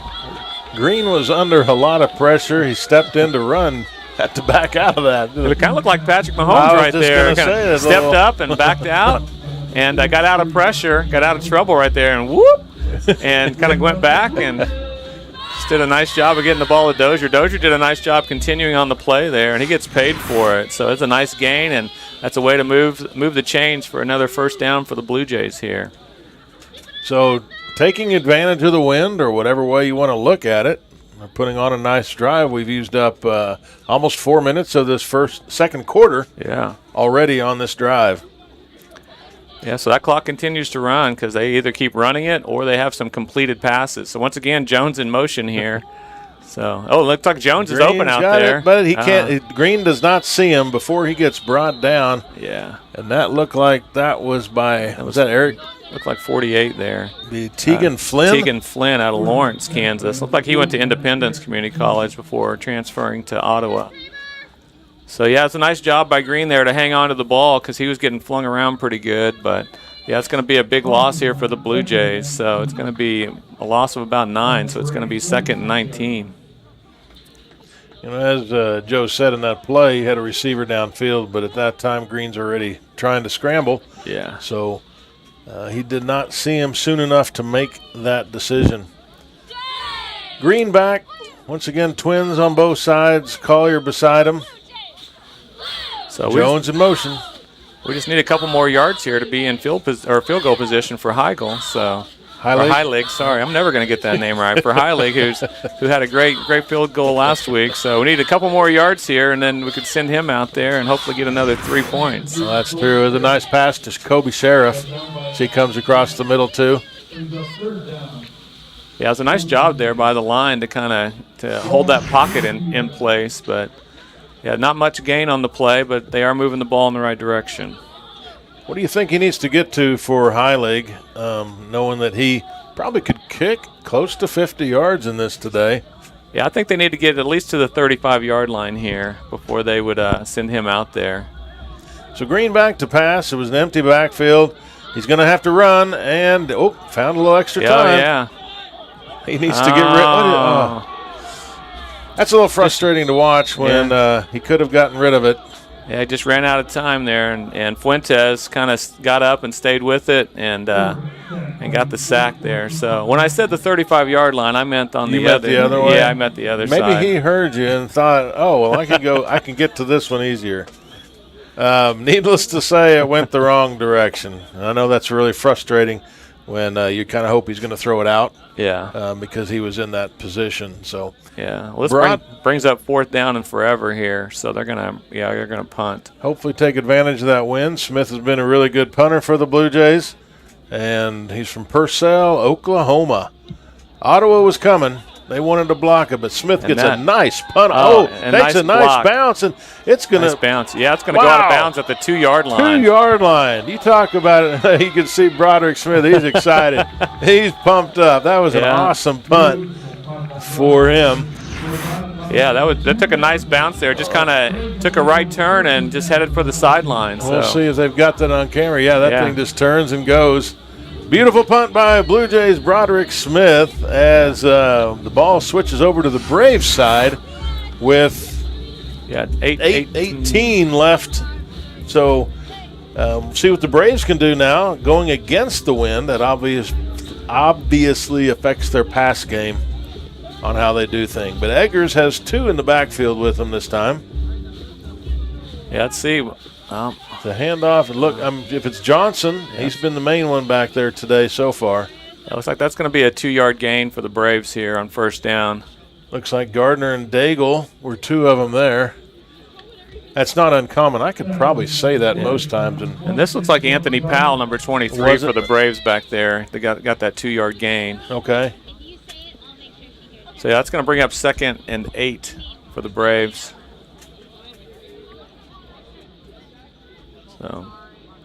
So Eggers checking this play out. They're back to a single back. Receivers on both sides. Got motion in. He is dropping back to pass. It's batted in the air again. Wow. And I'm not sure if that wasn't Gibbs. I don't know if that was Vixama or Gibbs on that, but that was a great play. A good push by the defensive line there for the Blue Jays to get that. Looks like Gibbs is on that one. So yeah, nice job. That was a great push to get the ball to get back there into the end zone to get that hand up and block that down. So we've had several batted passes today already. I think 3. One of them turned into an interception. So 3rd and 8 now for the Ottawa Braves. And that's really kind of hard to believe because their quarterback, Eggers, is 6'4". So. And now it looks like we're going to have a false start on the Braves, and I'm back them up about 2.5 yards. Yeah, so it's going to go. False start. Back 57. Offense. Penalties half to distance to the goal. 3rd down. Almost just a little bit past or almost to the original line of scrimmage here. It's going to be 3rd and down. So it's going to be 3rd and 10 for the Braves. So we'll see what they have in store. We'll see what the Blue Jays are going to do on defense. This is really big when you think Ottawa's going against the wind and for punt position too. Yeah, looks like they're going to try to run it, and looks like that might be Brooks Gardner out there that kind of wrapped him up and brought him to the ground. And it looks like no gain on the play. It's going to be 4th down here. They're going to be punting from their own end zone against the wind. And I think Jayton Alexander was the other one right there with him, number 5. So nice play for the Blue Jays here, and they do have the wind against them too. So yeah, I don't know if you can see where the receiver is for the Blue Jays, but he's standing at the 30-yard line, which that's a really short kick there. And actually, he might be a little bit too deep right now, to be honest. It depends on if he gets a line drive like Smith did for us in that first quarter. But Arahenta has his hands full, as I'm sure Blue Jays will be coming. Yeah. And he needs to get a low kickoff to help the Braves out. And he does. And he got it off. But, yeah, he's got ball's not going to landed at the 29. Yeah, landed at the 29, and then it does take a brave bounce out to the 41-yard line. But once again, the Blue Jays are going to have really good field position to start this drive with 6 minutes left here in the first half. That is true. And Arahenta did a nice job actually getting that punt, doing what he could. Yeah. A score around the league: Southwestern 14, McPherson 3. We're in the second quarter with that one. 7-0, K-Dub and Sterling. K-Dub leading. That's in the second quarter. And I think there's a few other ones here. I was looking at, didn't get a refresh on this. Friends is playing Bethany today, and that score is 27-0 in the second quarter. So Green back in the gun, Jones across the middle, and it's a handoff up the middle to Collier. He has a nice hole, gets a big opening. He's going to have enough for a first down, but I think it's going to be coming back. We got a flag on the play here. Usually in holding zone. Well, we'll see what happened. It looked like there was a player on the ground, number 11 for the Braves, and he's running off. Preston Greenwood, he's off on his own power there, but it looks like something happened between him and number 79. So I'm not sure what all occurred there, but the referee threw his flag. So we'll listen here and see what he has to say. Well, based on the Tabor emotions, they're moving back. Personal foul. Chop block. Number 79 and 60 of the offense. 15 yards from the previous spot. First down. There's some extra talking going on, and you can see some of the players talking to each other. I don't know if it's questionable, but you can't hit high and low at the same time. And I'm not sure that really would have been, because to me it looked like the low was hit. The low looked like he was laying on the ground, so it looked like he was kind of just on his back. So number 60 was driving him, so I'm not sure what that was. But, yeah, chop block is where you can't go high and low at the same time, or even a little bit delayed. So, so yeah, that's a big penalty, too, because that's 15 yards, and that negates a nice gain there by the Blue Jays on that last play. Well, Green hands it off to Collier again, who is brought down right away by number 9 Cogs. That's number 99 Cogs, and I think he's the one. Christian Cogs went off earlier, so it's good to see him back out there. But yeah, he had a nice play there. He was kind of tied up with the offensive lineman and still made the play. So good job by him for. Actually, I think they might have lost another yard on that. Or actually, it's like maybe right back to the line of scrimmage, because it's 2nd and 25. Well, I wouldn't be surprised if we see a pass play here, as we got a single back Collier in the backfield. Green in the gun, drops back, has a little time, steps in the pocket. He's going to run, but he gets brought down. This looked like number 40. 43, it's Mendoza.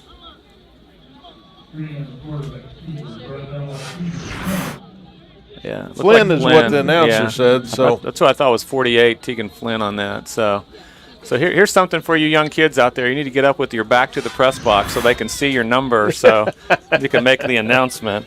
So yeah, that was Tegan Flynn, number 48 on that play. I don't want to see everybody turn it. And it's better if you turn with your back to it, because that back number is bigger. So, but yeah, that was a nice play there by him. They did pick up 3 yards on the play. Green has a man open, but just overshot him. And I said open, but he was pretty well covered too. Yeah, by Trell Churchwell from Oklahoma City. He was right with him the whole way. Yeah, and that was Jones there, and he had the defender on his back, but yeah, the ball was just a little overthrown, and so. That good field position the Blue Jays started that drive with is negated, and they're going to have to end up putting put the punter back in there, and hopefully he can have a play similar to last time, where the ball went out of bounds at the 2-yard line. So Smith back, gets the punt, and it's an end-over-end kick, and that's going to hit and bounce in. So it's not quite there, but. We're going to take a short break here with about 4:38 left in the second quarter, as Ottawa is going to get the ball back.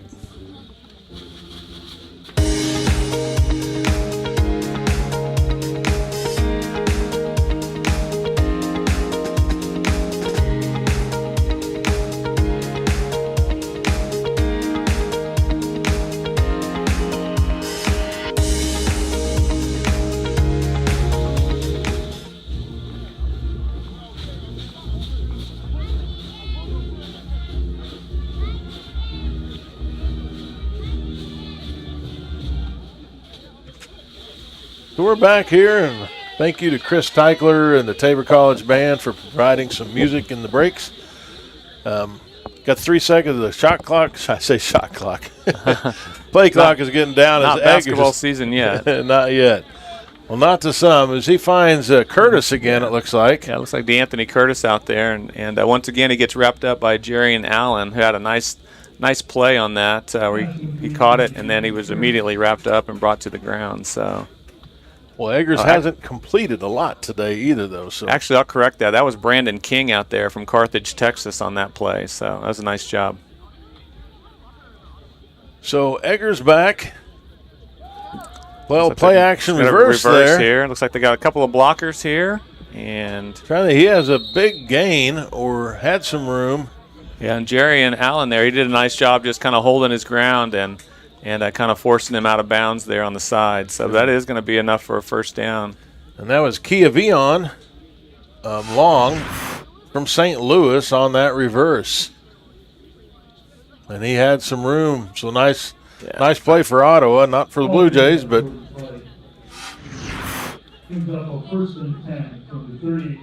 so Eggers back. Twins up top.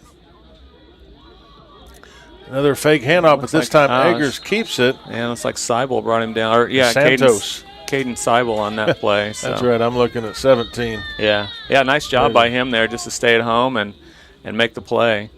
So he got him right at the line of scrimmage. So it's going to be 2nd and 10 for the Braves.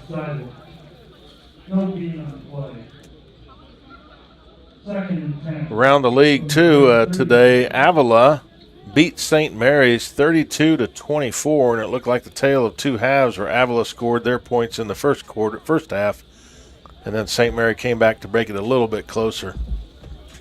Yeah, that game started at 11. So that was an early game. It is an early one. Looks like we got some pressure here, and there's a man open. Oh! Almost intercepted. Yeah. Curtis had to go to the defensive side of it because Allen was going to get that. Yeah, that was a great play by Allen to turn around and find that ball, because if he keeps running and that receiver comes back to him, that's pass interference on him. So that was an excellent job to kind of run down the field, get in position to turn around and find the ball. That's right. And then Caden Seibel putting pressure on Eggers. Kind of got to throw him down, but wanted to make sure. That's always questionable when you see a quarterback hit the ground after the ball is released. Yeah.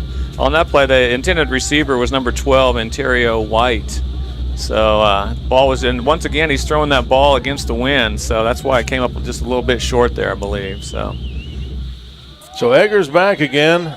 Gibbs comes around the outside with some pressure, but looks like he was either hit or something, because that ball came out of his hand really funny and kind of just fluttered to the sideline. It looked like it maybe changed directions. So I don't know if he hit his own player there. Yeah, I'm not sure. In his follow-through. But nonetheless, it's going to be 4th down and 10 here for the Braves. And so Blue Jays are going to get the ball back here with 2:48 and a couple of timeouts here in the half. So, they got all 3 timeouts left. So. Well, I'd attribute that to Gibbs coming off that edge, really adjusting what he did. But Arahenta back to punt again. And King's not very deep. No, he sure isn't. But as you can see, if you've watched some of them today, the punts do not go very far. No, this one's not a good punt. This is going to take a Blue Jay bounce, too. So nice job there. That's going to be a net punt yardage of about 8 yards, maybe 9. Yeah.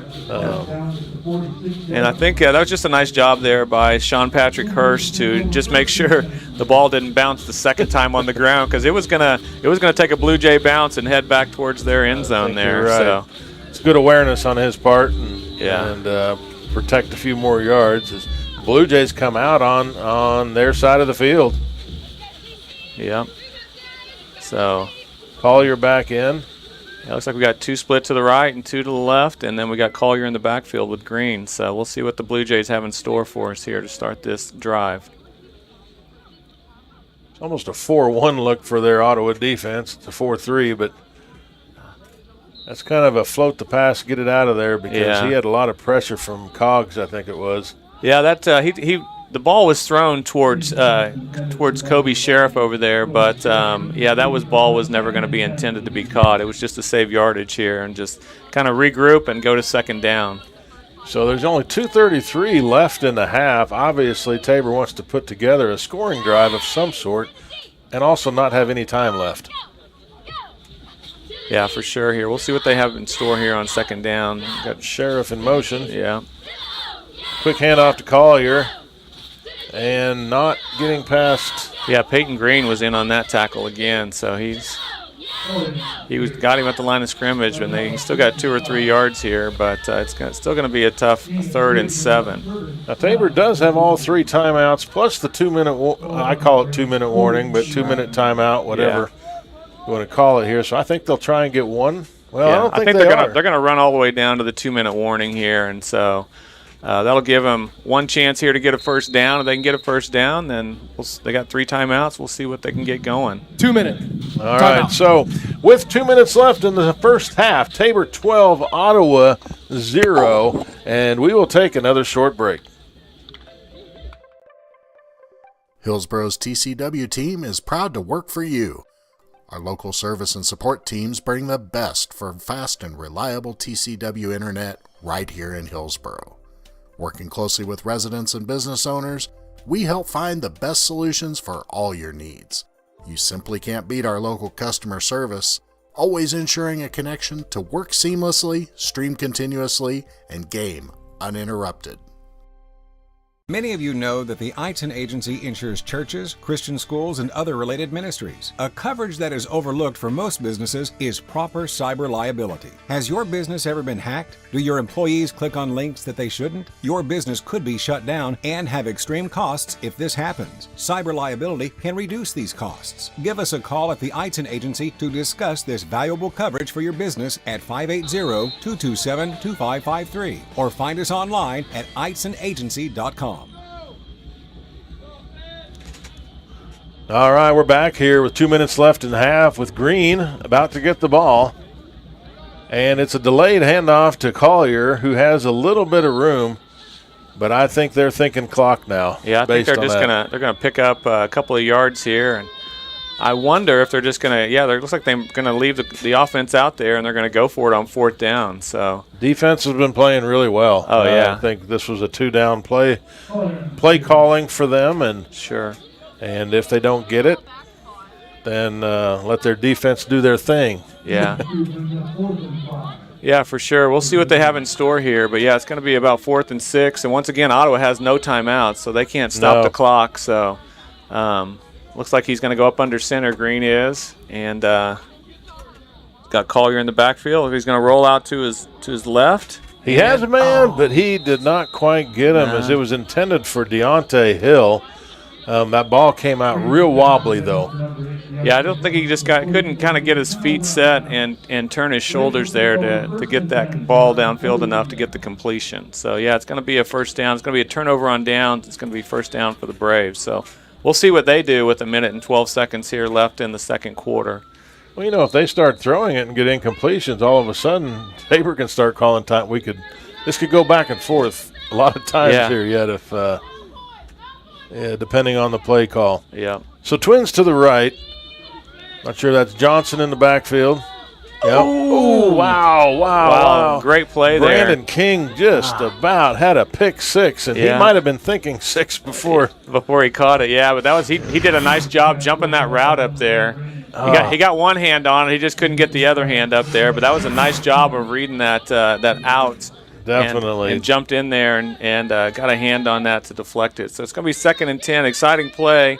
3 seconds. That's all that was ran off. Yeah. Yeah, so we'll see what happens.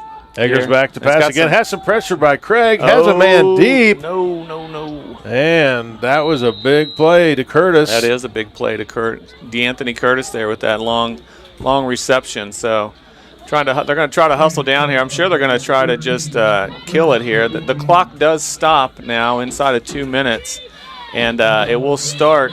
It should start here. It should have started when they got the ball set. So they got some extra time there. It looks like he's going to throw this one, and it looks like it's a little bit too far. Just kind of threw it out of bounds. Well, Eggers gets hit by both Craig and Daigle, so a lot of pressure as he threw it to the corner of the end zone. Yeah, he held on to that just as long as he could and did a nice job of getting rid of it before he got hit there. But, yeah, he just threw it a little bit too far.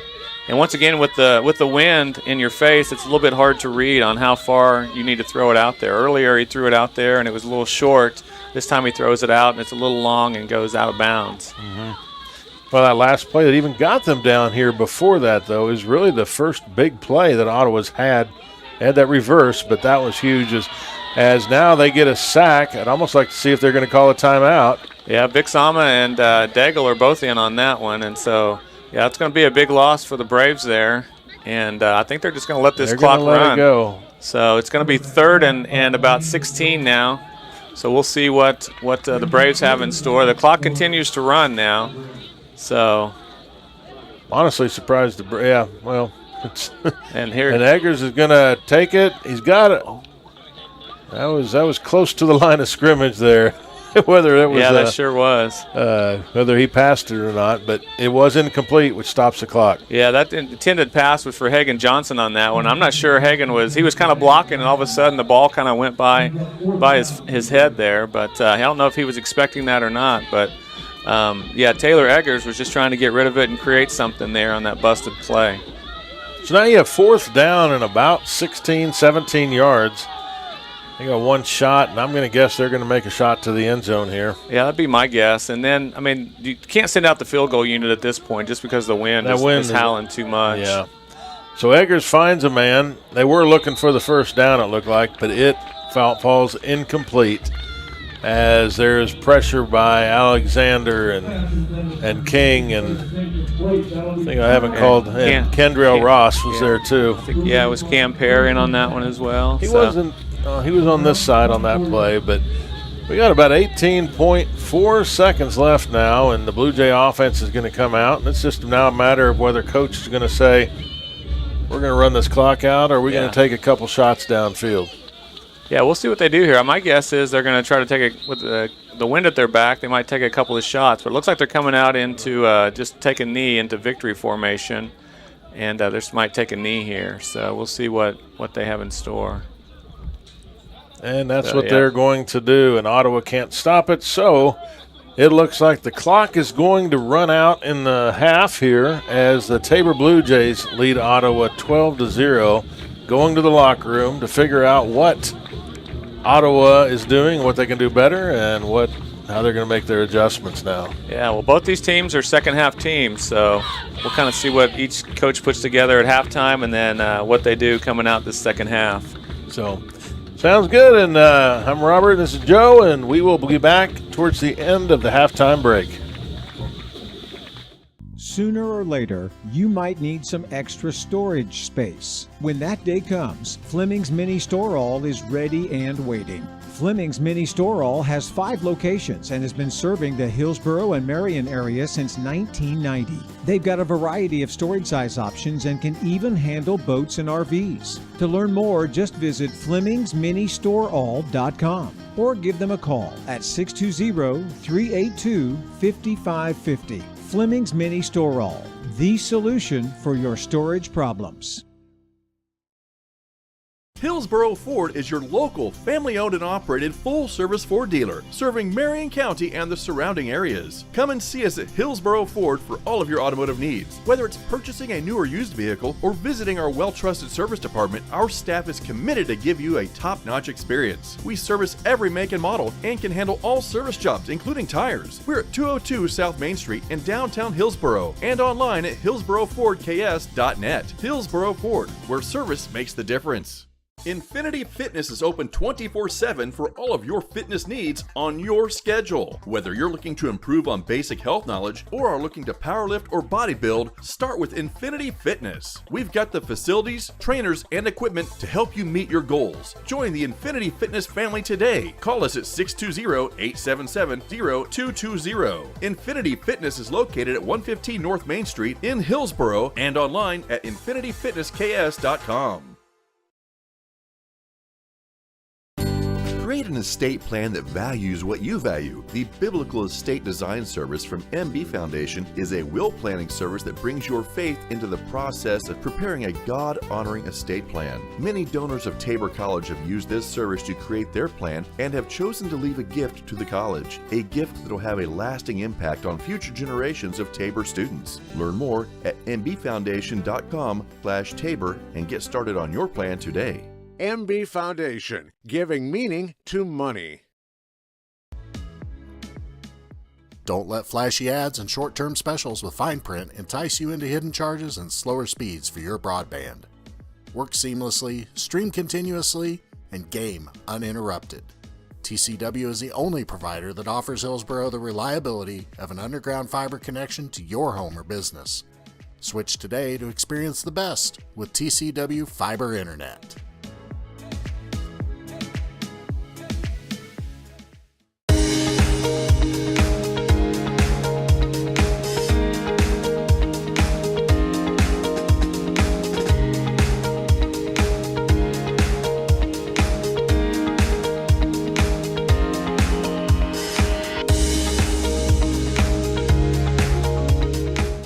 At Baumgar's, we want to be your one-stop shop. From DeWalt power tools to workwear and footwear, plus seasonal goods, livestock feed, pet food, and so much more. Family owned and operated for more than 70 years, we knock ourselves out to deliver legendary customer service. And with more than 100 stores serving customers from the Midwest to the Rockies, we strive to have what you need when you need it at Baumgar's.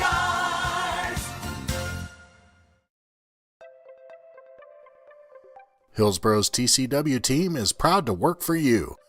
Our local service and support teams bring the best for fast and reliable TCW internet right here in Hillsboro. Working closely with residents and business owners, we help find the best solutions for all your needs. You simply can't beat our local customer service, always ensuring a connection to work seamlessly, stream continuously, and game uninterrupted. Many of you know that the Eitzen Agency insures churches, Christian schools, and other related ministries. A coverage that is overlooked for most businesses is proper cyber liability. Has your business ever been hacked? Do your employees click on links that they shouldn't? Your business could be shut down and have extreme costs if this happens. Cyber liability can reduce these costs. Give us a call at the Eitzen Agency to discuss this valuable coverage for your business at 580-227-2553 or find us online at eitzenagency.com. Sooner or later, you might need some extra storage space. When that day comes, Fleming's Mini Store All is ready and waiting. Fleming's Mini Store All has 5 locations and has been serving the Hillsboro and Marion area since 1990. They've got a variety of storage size options and can even handle boats and RVs. To learn more, just visit FlemingsMiniStoreAll.com or give them a call at 620-382-5550. Fleming's Mini Store All, the solution for your storage problems. Hillsboro Ford is your local, family-owned and operated full-service Ford dealer, serving Marion County and the surrounding areas. Come and see us at Hillsboro Ford for all of your automotive needs. Whether it's purchasing a new or used vehicle or visiting our well-trusted service department, our staff is committed to give you a top-notch experience. We service every make and model and can handle all service jobs, including tires. We're at 202 South Main Street in downtown Hillsboro and online at hillsborofordks.net. Hillsboro Ford, where service makes the difference. Infinity Fitness is open 24/7 for all of your fitness needs on your schedule. Whether you're looking to improve on basic health knowledge or are looking to powerlift or bodybuild, start with Infinity Fitness. We've got the facilities, trainers, and equipment to help you meet your goals. Join the Infinity Fitness family today. Call us at 620-877-0220. Infinity Fitness is located at 115 North Main Street in Hillsboro and online at infinityfitnessks.com. Create an estate plan that values what you value. The Biblical Estate Design Service from MB Foundation is a will planning service that brings your faith into the process of preparing a God-honoring estate plan. Many donors of Tabor College have used this service to create their plan and have chosen to leave a gift to the college, a gift that will have a lasting impact on future generations of Tabor students. Learn more at mbfoundation.com/Tabor and get started on your plan today. MB Foundation, giving meaning to money. Don't let flashy ads and short-term specials with fine print entice you into hidden charges and slower speeds for your broadband. Work seamlessly, stream continuously, and game uninterrupted. TCW is the only provider that offers Hillsboro the reliability of an underground fiber connection to your home or business. Switch today to experience the best with TCW Fiber Internet.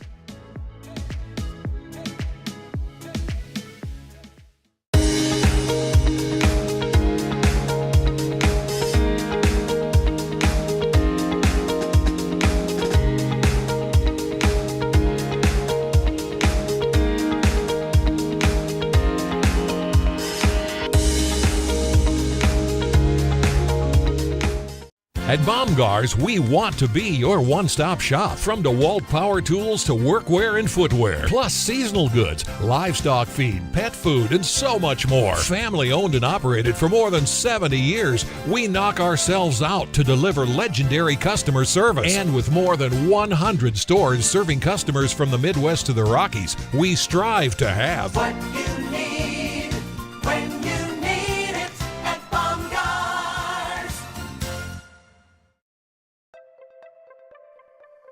Hillsboro's TCW team is proud to work for you. Our local service and support teams bring the best for fast and reliable TCW internet right here in Hillsboro. Working closely with residents and business owners, we help find the best solutions for all your needs. You simply can't beat our local customer service, always ensuring a connection to work seamlessly, stream continuously, and game uninterrupted. Many of you know that the Eitzen Agency insures churches, Christian schools, and other related ministries. A coverage that is overlooked for most businesses is proper cyber liability. Has your business ever been hacked? Do your employees click on links that they shouldn't? Your business could be shut down and have extreme costs if this happens. Cyber liability can reduce these costs. Give us a call at the Eitzen Agency to discuss this valuable coverage for your business at 580-227-2553 or find us online at eitzenagency.com. Sooner or later, you might need some extra storage space. When that day comes, Fleming's Mini Store All is ready and waiting. Fleming's Mini Store All has 5 locations and has been serving the Hillsboro and Marion area since 1990. They've got a variety of storage size options and can even handle boats and RVs. To learn more, just visit FlemingsMiniStoreAll.com or give them a call at 620-382-5550. Fleming's Mini Store All, the solution for your storage problems. Hillsboro Ford is your local, family-owned and operated full-service Ford dealer, serving Marion County and the surrounding areas. Come and see us at Hillsboro Ford for all of your automotive needs. Whether it's purchasing a new or used vehicle or visiting our well-trusted service department, our staff is committed to give you a top-notch experience. We service every make and model and can handle all service jobs, including tires. We're at 202 South Main Street in downtown Hillsboro and online at hillsborofordks.net. Hillsboro Ford, where service makes the difference.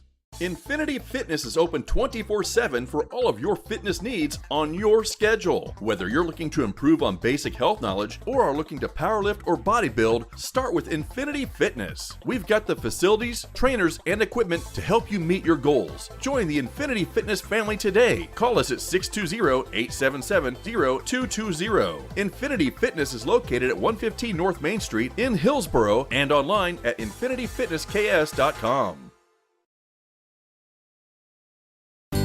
Create an estate plan that values what you value. The Biblical Estate Design Service from MB Foundation is a will planning service that brings your faith into the process of preparing a God-honoring estate plan. Many donors of Tabor College have used this service to create their plan and have chosen to leave a gift to the college, a gift that will have a lasting impact on future generations of Tabor students. Learn more at mbfoundation.com/Tabor and get started on your plan today.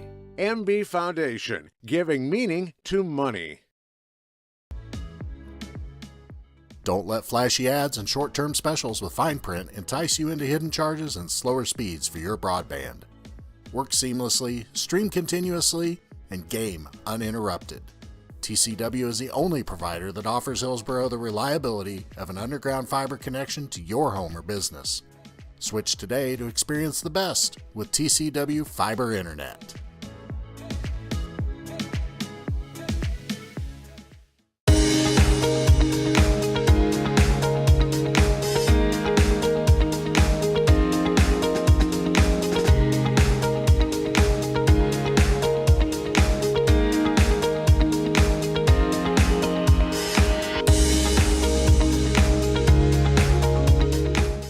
At Baumgar's, we want to be your one-stop shop. From DeWalt power tools to workwear and footwear, plus seasonal goods, livestock feed, pet food, and so much more. Family owned and operated for more than 70 years, we knock ourselves out to deliver legendary customer service. And with more than 100 stores serving customers from the Midwest to the Rockies, we strive to have what you need when you need it at Baumgar's.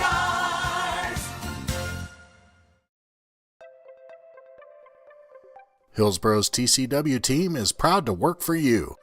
Our local service and support teams bring the best for fast and reliable TCW internet right here in Hillsboro. Working closely with residents and business owners, we help find the best solutions for all your needs. You simply can't beat our local customer service, always ensuring a connection to work seamlessly, stream continuously, and game uninterrupted. Many of you know that the Eitzen Agency insures churches, Christian schools, and other related ministries. A coverage that is overlooked for most businesses is proper cyber liability. Has your business ever been hacked? Do your employees click on links that they shouldn't? Your business could be shut down and have extreme costs if this happens. Cyber liability can reduce these costs. Give us a call at the Eitzen Agency to discuss this valuable coverage for your business at 580-227-2553 or find us online at eitzenagency.com. Sooner or later, you might need some extra storage space. When that day comes, Fleming's Mini Store All is ready and waiting.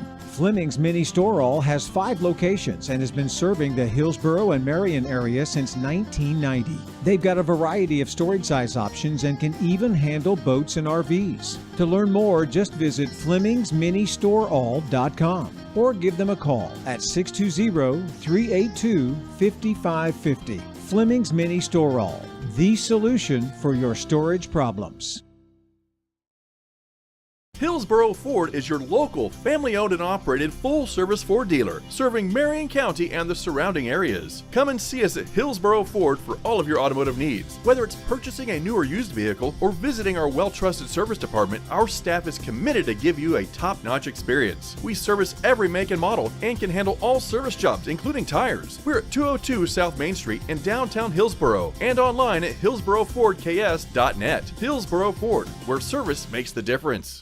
Infinity Fitness is open 24/7 for all of your fitness needs on your schedule. Whether you're looking to improve on basic health knowledge or are looking to powerlift or bodybuild, start with Infinity Fitness. We've got the facilities, trainers, and equipment to help you meet your goals. Join the Infinity Fitness family today. Call us at 620-877-0220. Infinity Fitness is located at 115 North Main Street in Hillsboro and online at infinityfitnessks.com.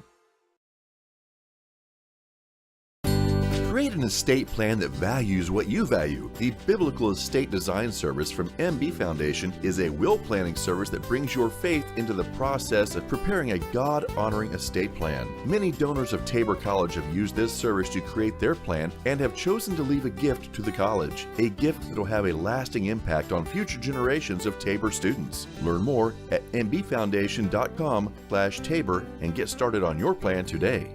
MB Foundation, giving meaning to money.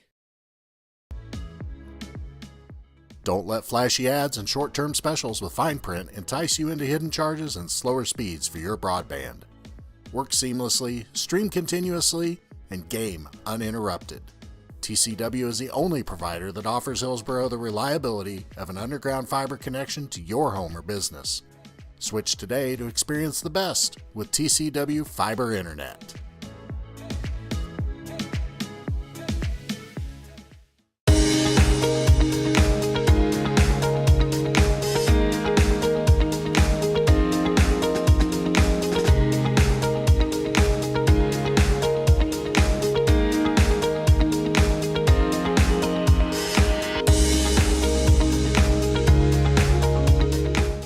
At Baumgars, we want to be your one-stop shop. From DeWalt power tools to workwear and footwear, plus seasonal goods, livestock feed, pet food, and so much more. Family owned and operated for more than 70 years, we knock ourselves out to deliver legendary customer service. And with more than 100 stores serving customers from the Midwest to the Rockies, we strive to have what you need when you need it at Baumgars.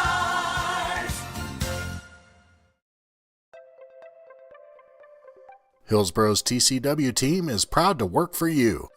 Our local service and support teams bring the best for fast and reliable TCW internet right here in Hillsboro. Working closely with residents and business owners, we help find the best solutions for all your needs. You simply can't beat our local customer service, always ensuring a connection to work seamlessly, stream continuously, and game uninterrupted. Many of you know that the Eitzen Agency insures churches, Christian schools, and other related ministries. A coverage that is overlooked for most businesses is proper cyber liability. Has your business ever been hacked? Do your employees click on links that they shouldn't? Your business could be shut down and have extreme costs if this happens. Cyber liability can reduce these costs. Give us a call at the Eitzen Agency to discuss this valuable coverage for your business at 580-227-2553 or find us online at eitzenagency.com.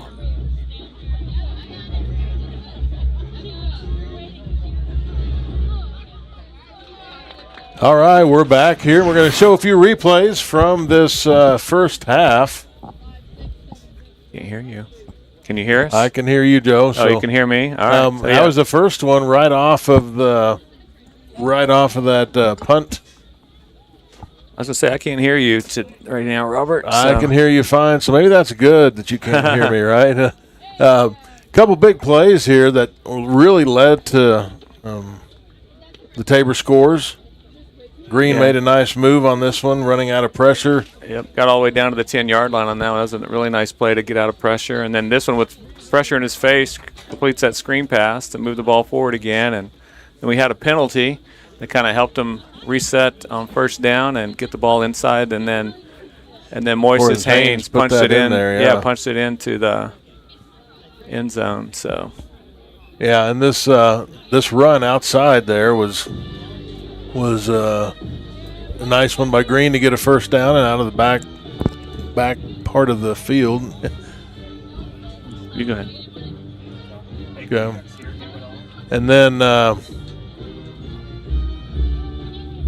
you had that place to Dosher. And then Green escaped a little bit here again, and I think it was Dosher again that came around. But just kind of fun looking at some of these highlights.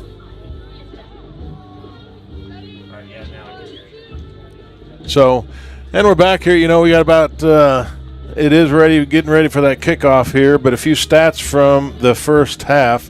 Sorry, we were checking on some audio. Some technical difficulties, so got that figured out. For Tabor, Green was 5 of 9 for 40 yards. Receiving-wise, Dosher, Sheriff, and Smith all shared some duties there.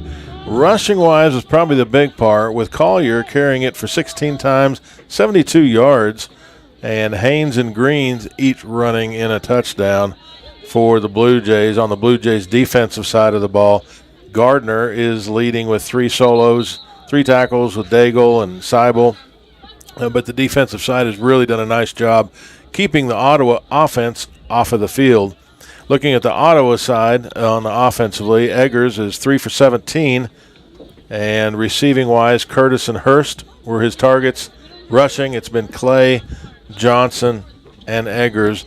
But overall, if we look at that first half, we are talking about the Tabor offense being on the field most of the time, and the Blue Jay defense outside of the last drive before half when they threw, I don't know what that was, about a 30, 40-yard completion.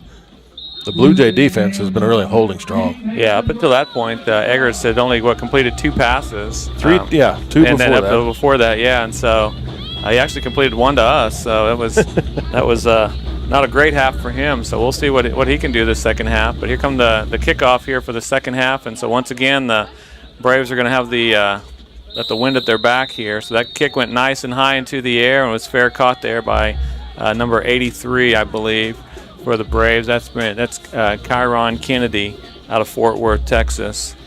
So with the wind again against the Blue Jays to start this half, it will be interesting to see if Ottawa tries to take advantage of it with some passing.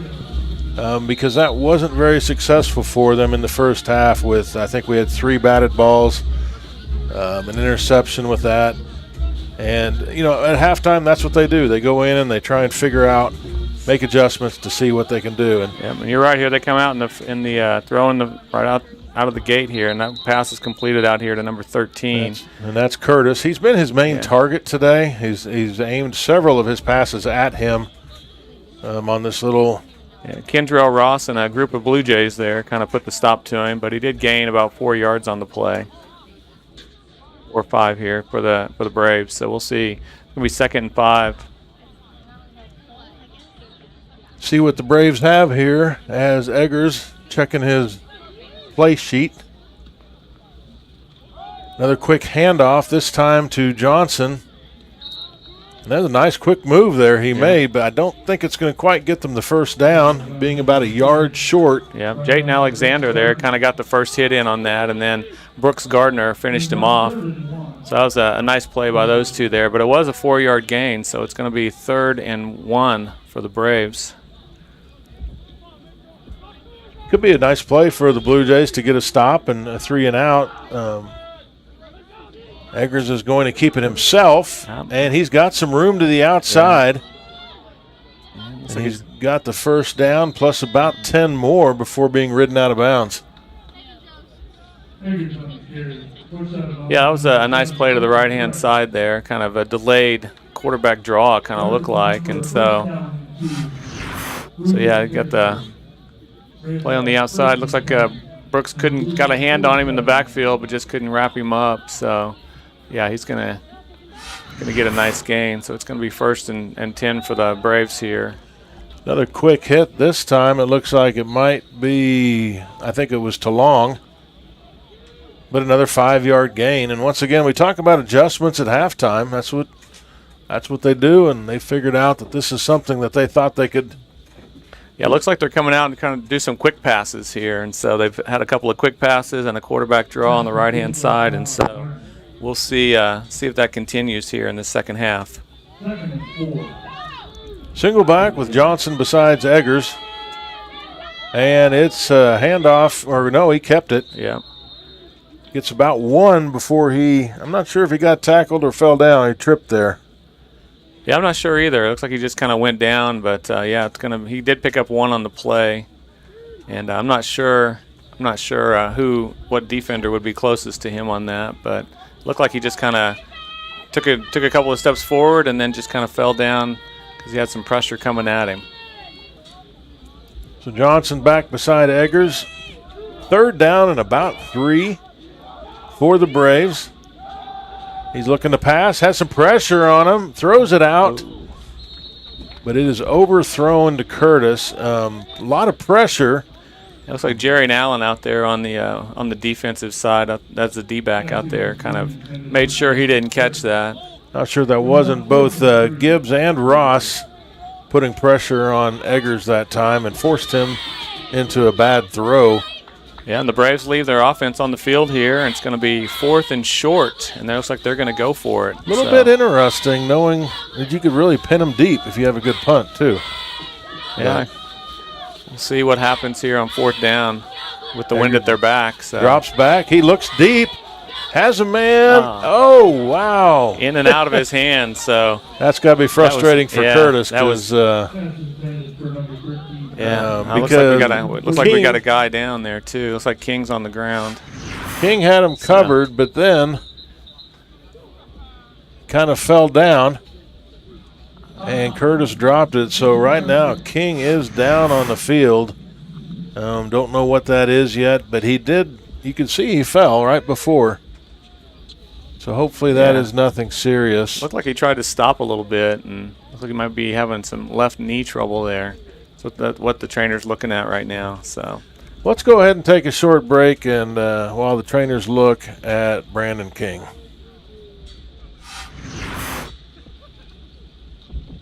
Sooner or later, you might need some extra storage space. When that day comes, Fleming's Mini Store All is ready and waiting. Fleming's Mini Store All has 5 locations and has been serving the Hillsborough and Marion area since 1990. They've got a variety of storage size options and can even handle boats and RVs. To learn more, just visit FlemingsMiniStoreAll.com or give them a call at 620-382-5550. Fleming's Mini Store All, the solution for your storage problems. So King did walk off with some help. Hopefully it's been like the previous injuries we've had today, and they get looked at, get it stretched out, and they'll be back on the field here shortly. Yeah, the biggest thing, though, is that was 4th down, and so the Blue Jays are going to get the ball here at the 40-yard line. the turnover on downs there because the Braves did not convert that. So not bad field position. You've got Collier. Green's going to go under center. Santos in the slot. And receivers to each side. Santos likes to shuffle. Lead blocking for Collier. Oh. And the ball's on the ground. I'm not sure. They're calling it down. The side judge is coming in. Yeah. Yeah, the head linesman's coming in, pointing down to the ground. So he must have lost that ball after he got down on the ground. And I know I see Hemphill in there, and I know there was another one or two underneath that on that tackle. So a gain of about 3 brings up 2nd and 7 for the Blue Jays. So, yeah, we'll see what the Blue Jays do with the wind in their face here for this third quarter to start the second half. It's their first possession here, so let's see what kind of adjustments they've made. Green's under center again. This time they're reversing it out. Nothing doing there as the the Brave front. Looks like Christian Coggs and Peyton Green on that one. So called their names a couple times today. Up front, putting a stop to the Blue Jay run. Yeah. Braves have really seemed to change their pace a little bit. They've figured a few things out in the second half so far.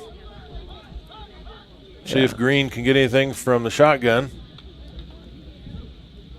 So Santos in motion out here. Drops back, finds Collier, has some room. He's got enough for a first down right here, and he gets a lot more. So nice play call there. Getting Collier out of the backfield and open. He just slips through, not covered, and gains about 25, 30 yards.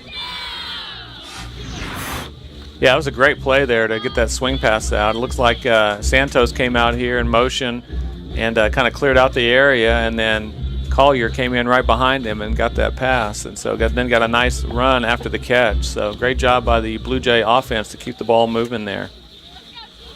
So 1st and 10 now on the 36, 37-yard line. Greenback, hands off to Collier. Has a little seam there. Yeah. He got hit quick. He's still going. He's still moving. As he querying there, blocking a guy. Yeah. I said it earlier. I love watching offensive linemen block downfield. They keep going. It got him an extra 5 yards, I think, as you watch. Oh, yeah. It looks like Peyton Green has a hold of him there, and so Collier just keeps his legs chugging and keep moving. And because Peyton Green's not a small man. He's 5'11", 253. So for him to get some yards after that was a really impressive run by Collier. And like you said, that's always nice to see linemen out there in front trying to block and clear the way and continue on at that second level. So Twins up top, Green in the shotgun. Once again, handoff to Collier. He's going the other way, but that's what Ottawa called too. It looks like Green and Fuentes on that one. It looks like they had a little stunt coming to their left or our right, and that was right at the play, right at Collier where he cut to. So there was, loss of one on the play. It's going to be 2nd and 11 for the Blue Jays here. I think they've made it a goal. I mean, Ottawa, I'm sure, at halftime, can't even speak right now, at halftime talked about stopping that Tabor run as being one of their main focuses and make them pass it. We haven't always been accurate passing, so make us do something that we're not as solid at. Yeah, especially going against the wind here in this beginning of the second half. We've got to have a timeout by the Blue Jays. The play clock was down to 1, and they needed to call that if they didn't want to suffer a penalty. So Blue Jays call their first time out of the half with 8 minutes, 18 seconds left. Still Tabor 12, Ottawa 0. Blue Jays on the move, and let's take a break.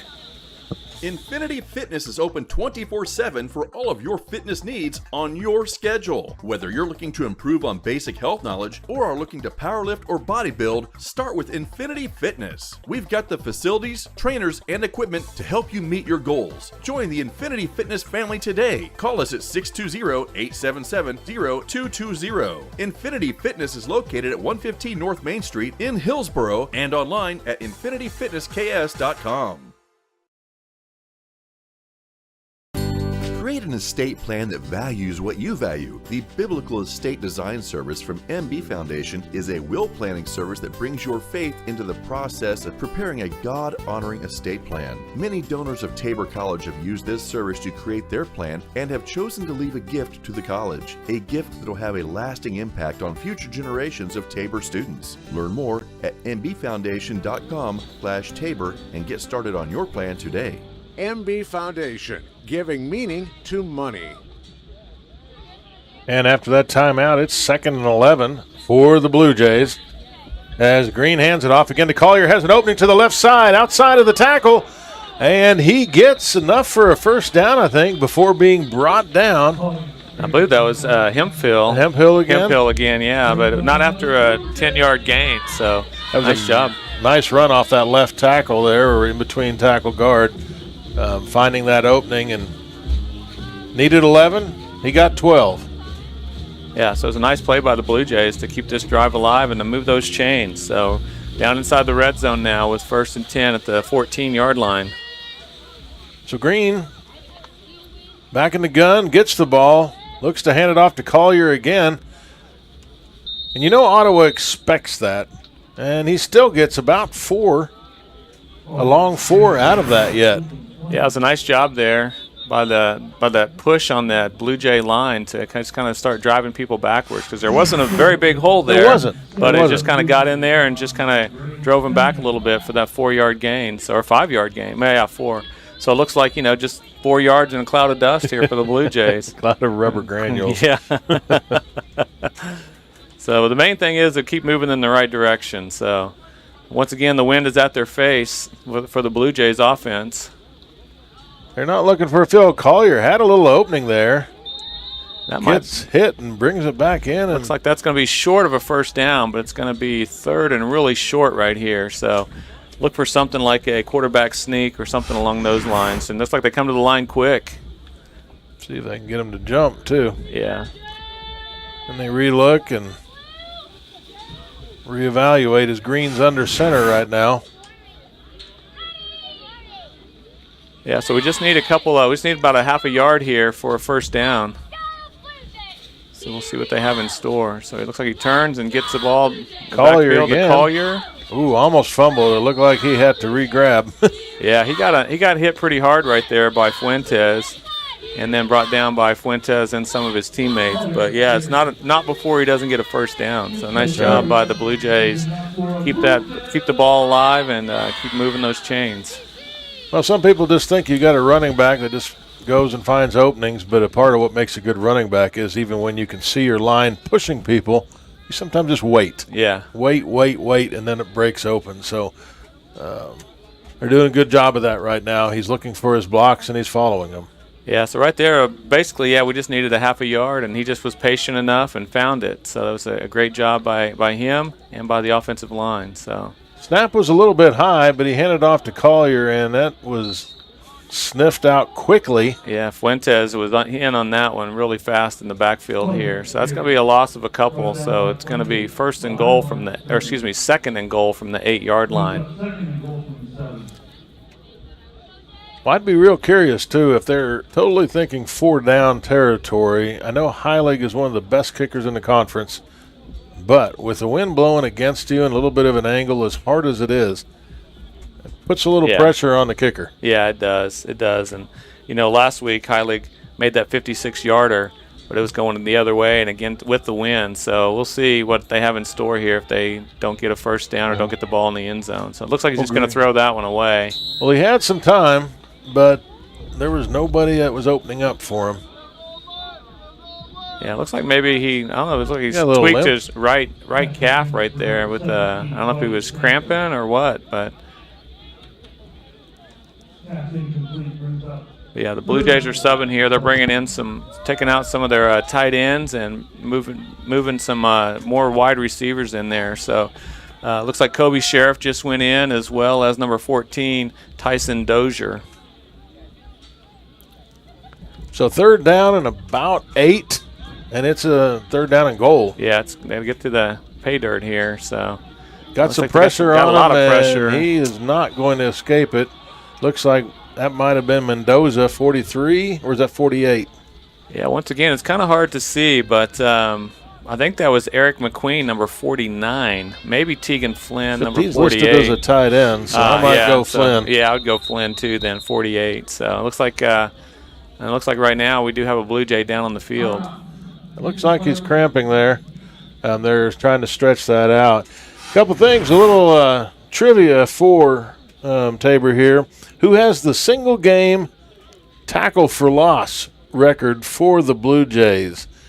Who has the most tackles for loss in a game in Blue Jay history? And so we will I'll give you a minute or so here to think about that if you want to pull that up. But it's an impressive number, to be honest with you, when you think about how many. We're talking tackles for loss here. Yeah, that's true. Yeah, you want to narrow the time frame down, or you want me just to say now and give them the answer now? I'd narrow the time frame a little bit, and just especially since they just brought Heilig out here to kick this field goal. So all right. Well, we'll go right after this a field goal attempt here. It's 4th down for the Blue Jays, and it's going to be about a 32-yard attempt, 31. He's got the leg to do it. Yeah. Hopefully that wind doesn't kick it sideways. It's up. It's got plenty of distance. And I think it's good. Oh. Went off to the left, and that was kind of the fear we talked about a little bit there, as they do not get those 3 points.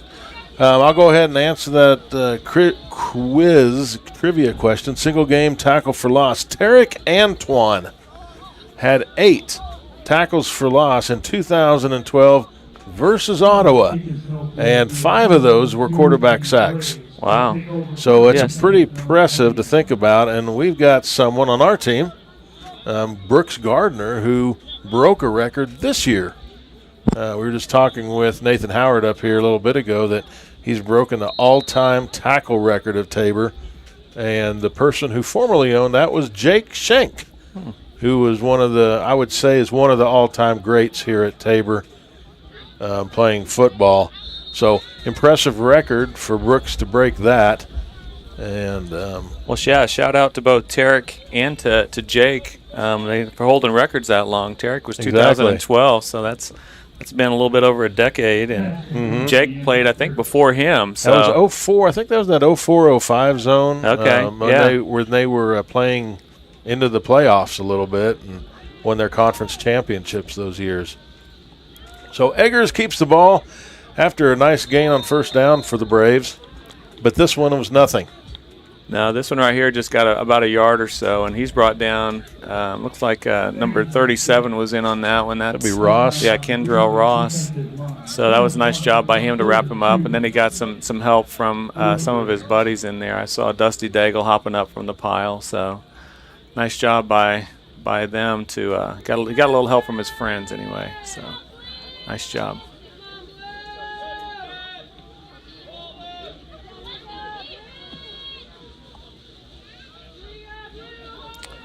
Yeah, so once again, to shout out to Jake Schenk there. We'll wait till after this play. So, yeah, Jake, he owns a Chick-fil-A up in St. Joe, Missouri, up where the Chiefs have their training camp. So he's a family man and a business owner up there. So used to be the chaplain here on the campus after he played even. Yeah. He was the campus pastor for a little bit too, and actually was our assistant wrestling coach at the high school. So enjoyed that, but I'm thinking he makes a little more money being the owner of the Chick-fil-A than he did being an assistant wrestling coach. So, but yeah, he was also here on campus a couple days ago speaking to a group about what he's doing now. So yeah, still heavily involved. So with the community. Yeah, the Blue Jays stopped it. It looked like they're going to try to fake this. Pass. Oh, it looks like they might get it. So I don't know if I've ever seen a fake punt quite go like that. Pass to snap to the up back with a short little route in the middle. Yeah. So I saw that guy go in motion. I think Brooks was trying to stay with him there and just kind of got knocked off following him by one of his teammates. And so instead of the Blue Jays getting the ball back here with a minute 46 on the clock. They're gonna Blue Jays, or excuse me, the Braves are gonna keep that drive alive on that fake punt, and it's gonna be 1st and 10 for them.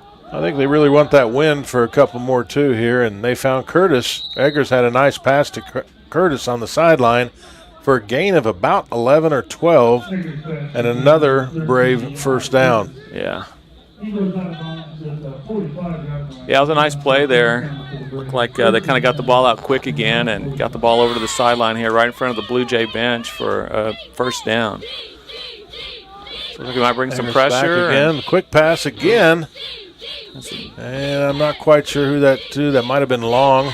Yeah, I believe that was Long. Went up and grabbed that out of the air and then got down on the ground in a hurry. So it's a nice 5-yard gain there for the Braves. Well, Kia Vion in the first half had that nice reverse run where they did kind of a fake run and then reverse around the side. So he hasn't been called a lot today, but he's done a nice job when he has been called. So 2nd and about 5. Eggers back. He's going to keep it this time, and he's got another opening on that right side.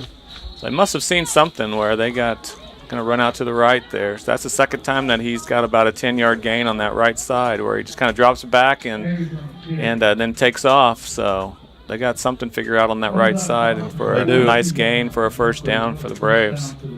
Now they've got first down on their side, so 42-yard line going in.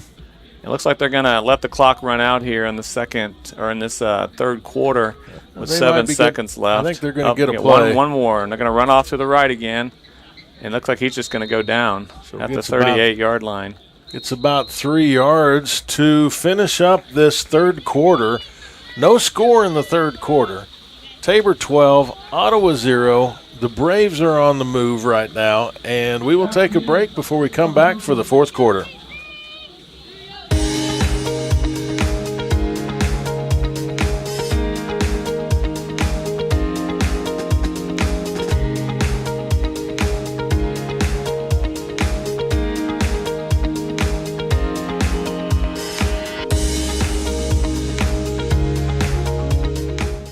At Baumgars, we want to be your one-stop shop. From DeWalt power tools to workwear and footwear, plus seasonal goods, livestock feed, pet food, and so much more. Family owned and operated for more than 70 years, we knock ourselves out to deliver legendary customer service. And with more than 100 stores serving customers from the Midwest to the Rockies, we strive to have what you need when you need it at Baumgars.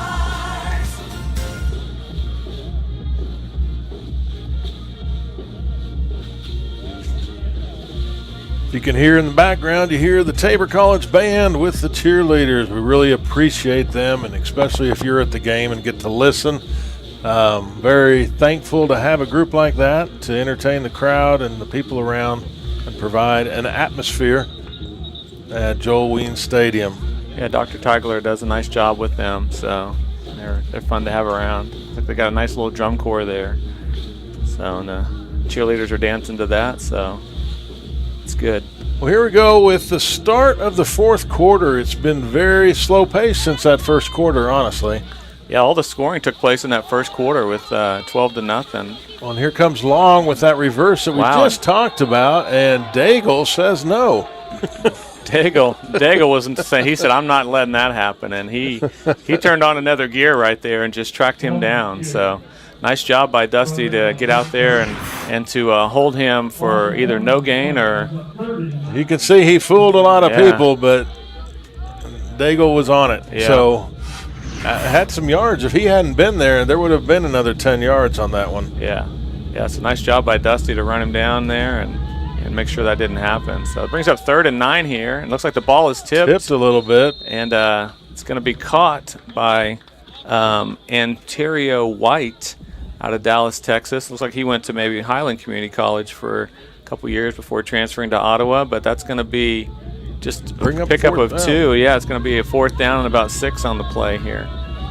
So Ottawa's got a decision to make, and they've made it already. They are going to go for it. Yeah. But they're going to have to make sure they play clock's under 15 already. Yeah, the last time they went for it on 4th down was that nice long pass that was dropped pretty close, but we'll see what they have going this time. There's a pass Eggers across the middle. And I think that's going to be enough for a first down. Yeah, looks like they're going to give it to him with forward progress there, a yard past the stake. So that is enough for a first down. That was White, I think, on that catch, Ontario White. Yeah.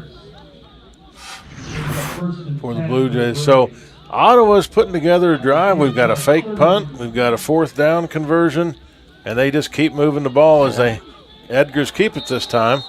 Yeah, it looks like Edgars tried to run off that right side, and once again, off the left side, and Dusty Daigle over there on that left side said, nope, that's not happening. You're going to have to run somewhere else. So nice job by him to put the kibosh on that. Yep. 4-yard loss on that one. Okay, I haven't heard that word for a long time. Nice one. That was good. Yeah. But, yeah, Eggers lost 4 yards on that, bringing up a 2nd and 14. Ottawa has 3 receivers to the right side, and they look for a little dump pass. Looks like Brooks is trying to run him down, and he does, and then flings him out of bounds. So nice job there by the Tabor defense by Brooks. And it looks like we had Cam Pear out there, and then also number 28, which would be Abel Soriano. Mm-hmm. And McQueen was the receiver of that ball, the tight end. Excuse me. That was number 28 for the Blue Jays would be Jashawn Holiday. Sorry about that. So looking at the wrong list. But yeah, Jashawn Holiday out there to help Brooks kind of bring him down. So Eggers is in the back. It looks like Anthony Powell might be there with him right now. And they went for it on 4th down last time. So batted pass again by Daigle. 4th batted pass of the night if my finger counting is correct. Yeah. Hopefully you don't get enough to pass forward, or you have to use more than your hands. So you have to take your shoes off and use something like that. But nice job by Daigle shutting down another pass play, which bringing up a 4th and long. And what's Ottawa going to draw up on this one?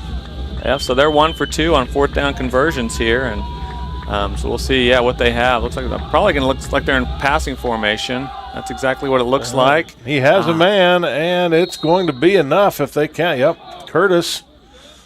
And it's going to move the chains again with about a 12-yard pickup. Once again, the Braves have figured out. So that's really their 4th down conversion on this drive. Mm-hmm. Yeah, we can stop them on 3. We just can't get that 4th down conversion there. So we'll see what happens with the rest of the drive here. So hopefully we can get a stop. Eggers gets the ball in the gun, looks deep to the corner of the end zone, has a man, but he is out of bounds when he catches it. Curtis makes a nice catch, but it's not inside the white lines. A couple scores around the league right now. Evangel 31, Bethel 10 in the middle of the 3rd quarter. Southwestern 21, McPherson 3. I think that's still in the 3rd quarter as well. KW 23, Sterling 0, start of the 4th. Friends 51, Bethany 3, and almost the end of the 3rd. So Eggers again hits the corner, and he has his man that time. Yeah, he just got a little bit behind him there, and I think that was Long again. I believe it was. Yeah, Kia Vion Long. Yeah. That was a nice pass by Eggers. He put that right on the money. And nothing, nothing really the D-back could do about it once he got past him. So we'll see what they do on their extra point here at this end. This is where brought the kicker out. So. Yeah, they got the kicker going out here, but we'll see what happens. This is Tabor missed a field goal and an extra point on this end. So we'll see what happens here for the Ottawa Braves.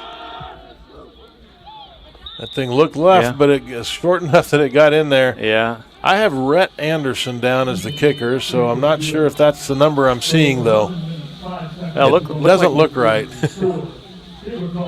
So I might be saying the wrong one with that. It might have been Carter Hewitt, number 38, too, so apologize on that if I said the wrong kicker. But 11:05 left to go in the 4th quarter, and Ottawa finally gets on the board with 7 points. It's 12-7 Tabor.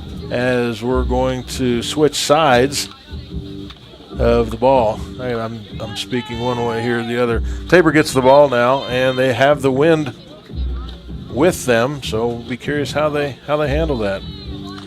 One more little trivia question here. How many, or who has the single game rushing attempts record for the Blue Jays? Most rushing attempts in a game for the Blue Jays. I'll give you one hint. It did happen against Ottawa. After this kick, I'll let you know what that is. Like I said, I think this might be Carter Hewitt, number 38. I think it's Ethan Yinger, number 36. But once again, it's hard to see up here. And, we're not as young as we used to be, so those numbers are kind of hard to see. Speak for yourself. Isn't that number 36 right there? So that's a good question. I just said 38 because he's actually listed as a kicker. It's number 36. That would be Ethan Yinger, number 36. So, and it looks like he's going to go stay in and play D-back. So there you go. Yep. So he's a Belton, Missouri. That's right. So Tabor offense comes out with Green and Collier in the backfield. Twins to the left. Single receiver up top. I'd really like to get a score to put this game a little farther apart. Yeah, that'd be awesome if we could do that here. And it's a total contrast from where we were at last week here, because all the scoring took place, going with the win last week. And this week, all the scoring's been done down here. Tabor got 12 points down here in the first half, and now Ottawa gets 7 points down here in the beginning of the fourth quarter. So all against the wind. Yeah. Well, Collier made a nice move. He was almost tackled in the backfield there before he juked and got about 5 yards. I think it was Hemphill and Mendoza or Flynn on that. I'm not sure which one that was, but had the first hit. Yeah, well, it'll be nice if the Blue Jays get to drive together and at least get down here close enough to kick a field goal and at least go up by 8.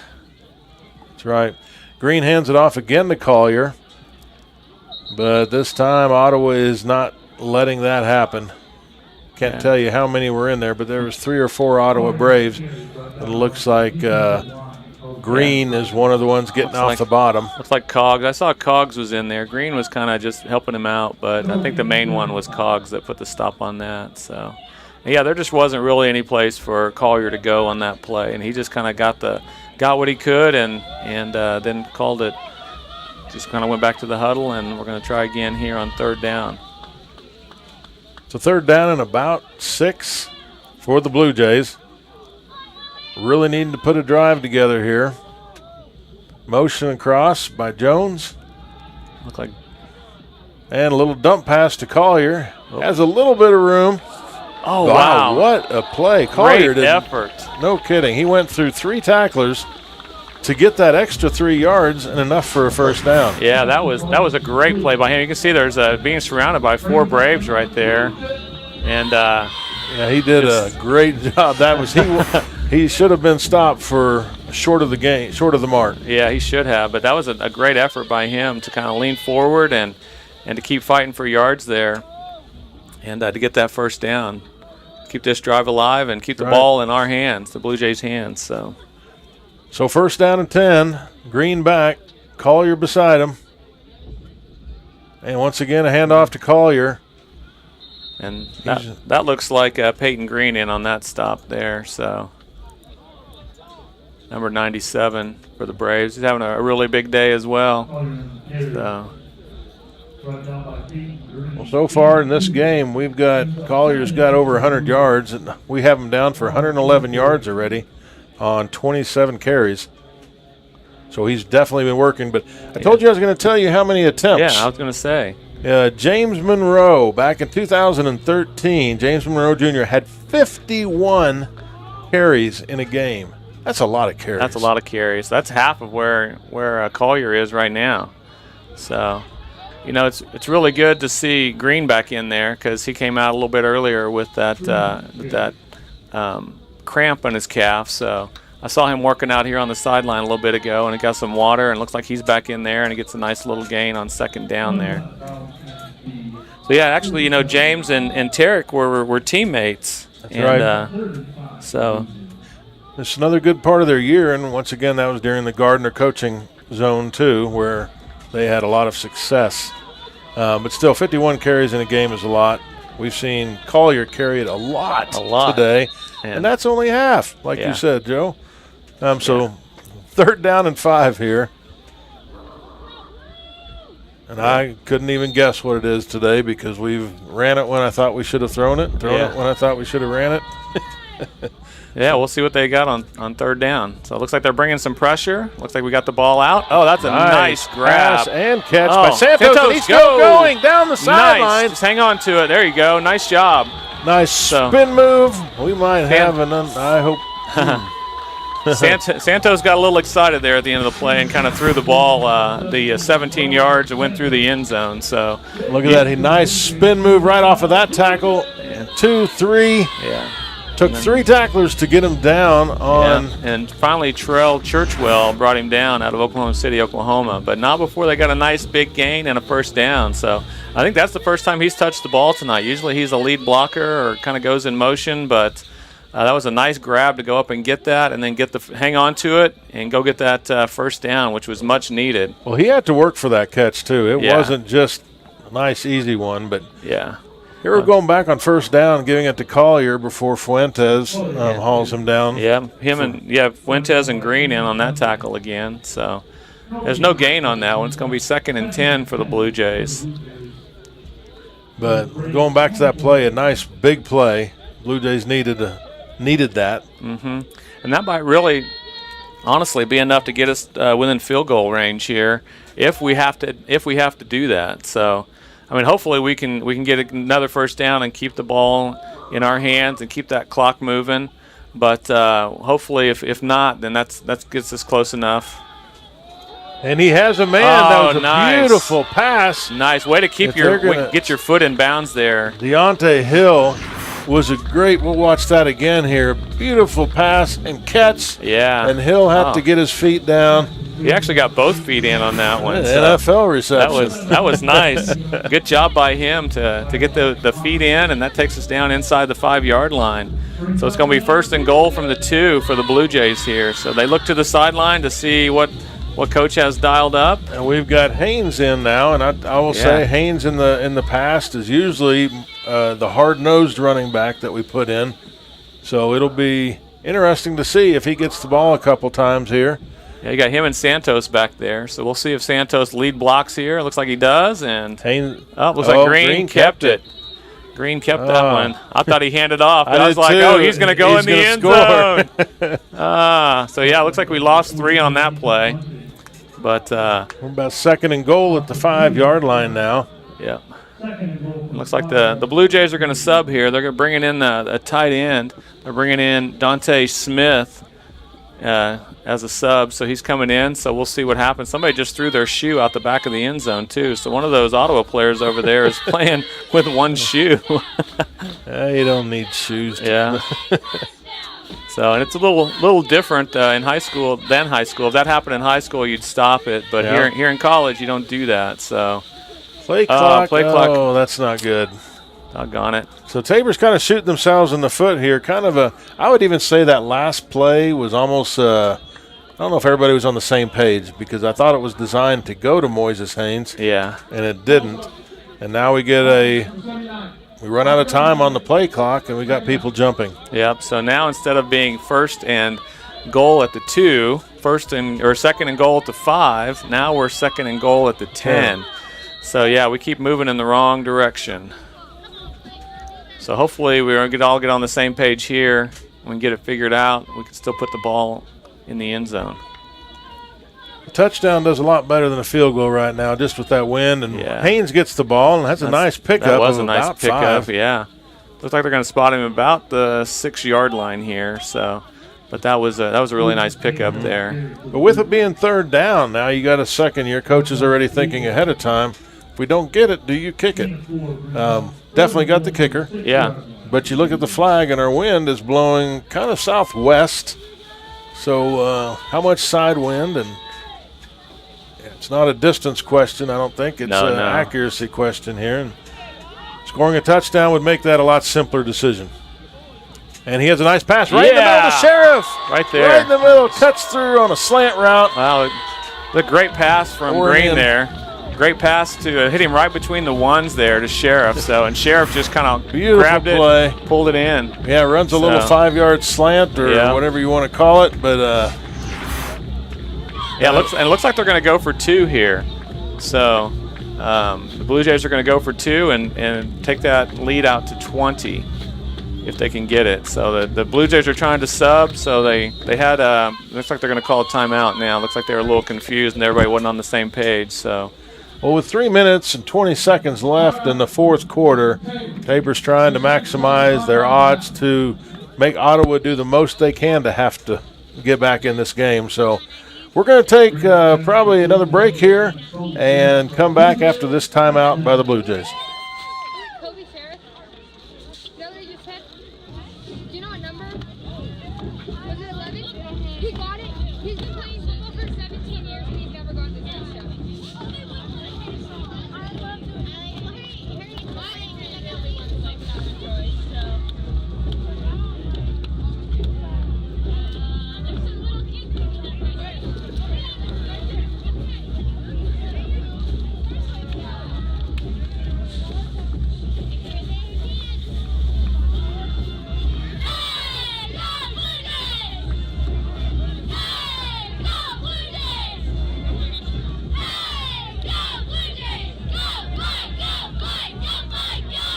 All right, well, we're back here after the timeout. Blue Jays still keep their offense out. They are going to want a 13-point lead instead, or a 12-point lead instead of 11-point lead. Or I say 13 instead of 12. Yeah. So Greenback looks like to he's the got right. 19 out there. That's going to be a completed pass. He got it. Yeah. Not an easy catch. No, that was Devin Jones, who's gone in motion about 1,000 yards today. He finally goes in motion and goes out there and catches this in the corner of the end zone. He sneaks out there, and that nice safety could not get there in time. Green throws a pass. And he threw it in the right spot, too. He threw it out there, and then Jones just went and got it. So good job by the Blue Jays there to convert that 2-point conversion. So now it's 20-7. So Ottawa would need 2 touchdowns at this point with 3 minutes left in order to at least tie it or go ahead. So a 1 hopefully point that doesn't happen. Yeah, a 1-point kick would have been, well, and depending on what happened there, it could have been a 2-possession, one being a field goal. Now it's a 2-possession, has to be a touchdown. Yeah. So Tabor gets through that. Nice drive. Haven't seen much offense really all the way down the field since the first quarter. And even in the first quarter, I got to be honest, it was half a field. Our defense was standing tall, pass deflections, punt blocks, things like that. So that was a nice drive for Tabor offense to do to be on there. Yeah, the defense has really done a nice job today, especially in that first half. So. And they've only held them here to 7 points. I mean, they've held them to 7 points here in the second half, but we'll kind of see what happens here during these last 3 minutes and 20 seconds. Well, as Hiley kicks the ball through the end zone, I don't know, he's pretty excited about that one. Even the official said good job to him after that kick. And like we said, Hiley last week, a 56-yard field goal that set a new Tabor record. So, yeah, that's pretty impressive, too. I don't know if we'll see Broderick Smith punt again today, but I was also told at halftime that there is a chance he could possibly break the punting average record for the Blue Jays this year, and that's pretty impressive. Nice pass out by Eggers. I think it was caught by Curtis. It was caught by Curtis. He's in bounds here, so the clock's going to start, and it's going to continue to run. And that clock is not in the favor of Ottawa when it's running right now, because we are about under 3 minutes now. Yeah, now they do have all 3 of their timeouts, and Tabor has 1, so they probably won't use it at this point. But Eggers looking deep. He's got some time. Picked off! Picked off by Alexander. Dayton Alexander. Wow, what a play! Oh, a little extra pushing here on the.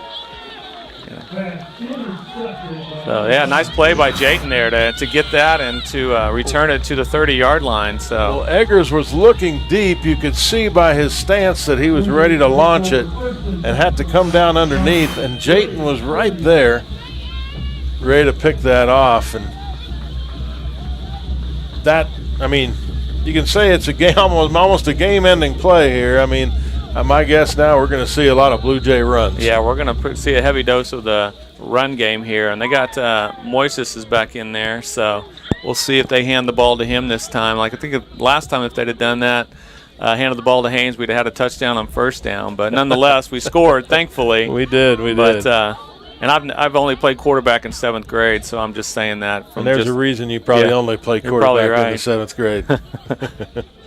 So I'm going to guess it's going to be Haynes right, Haynes left. He gets about 3 or 4, and you know, being Haynes' senior year. Yep, and Ottawa's going to call timeout here. So, and talking about seniors here, I was going to go down the list of those seniors who are recognized today. So we had Willie Green, quarterback. We had Christian Tuiasosopo, Jerry and Allen, Jayton Alexander, and once again these are all seniors. So we had Courtney Craig. And both those last two, Jayton and Courtney, are both from McPherson. Deontay Hill out of Temple Hills, Maryland. Glenn Maiden out of Fairbanks, Alaska. He came a long way. Kobe Sheriff from Farmersville, Texas. Nathan Heilig out of Bastrop, Texas. Moises Haynes from Santa Clara, California. Jacob Gallardo. He's from Austin, Texas. Mitchell Lepke from Visalia, California. Michael Smith from Fresno, California. Rodell Jones from Galveston, Texas. Joseph Moreno from Las Vegas, Nevada. Ethan Featherstone from Mustang, Oklahoma. Carter Mayer from West Bend, Wisconsin. And Chris Vixama from Florida City, Florida. So that's your 19 seniors that were recognized at the beginning. And saying some of those names, with those guys leaving, there's going to be some holes to fill next year. Well, and as Haynes gets the ball, he makes a nice little move, and that is going to be about 2 yards short of a first down before Ottawa calls their other timeout. Yep. And to continue with what Joe was talking about, those seniors, we mentioned this early in the broadcast. There are some, you look on the roster, and some of them might be listed as juniors or for whatever reason. And we are kind of ending the fifth-year COVID thing, if it goes back to that year. We actually played a fall and a spring partial seasons. I still couldn't even explain how it all went, but every college player got an extra year of eligibility that year because of that season. So there were other seniors on our roster, and some of them were recognized last year, but they had the extra year to play due to the NCAA, NAIA, whatever rules that allowed. So there are going to be some big holes to fill, and obviously the recruiting is going on now already, as high school teams here in Kansas at least are in the couple weeks from the state championship, and so it's a big deal in colleges. Yeah. So Ottawa has one more timeout left, so hopefully the Blue Jays can get a first down here and make them use their last timeout. So the clock will stop with the play. I think he's going to be about a yard short. Yeah. It looks like they're not going to call timeout. They're going to let it run all the way down to the 2-minute warning. So that'd be. I'm also guessing, do you kick it or do you go for it? Well, I think what is that saying about the one bird in the hand is better than two in the bush, or something like that? I think it would be better to. It kind of looks like that's what Gardner's deciding too. At least he's going to get out there, or the offenses might stay on the field here. We'll see after the 2-minute warning what happens. And that's what we're going to have right now as we hit the 2-minute mark in this game. And we are going to take a break with Tabor ahead 20-7 over Ottawa before we come back and finish up this game.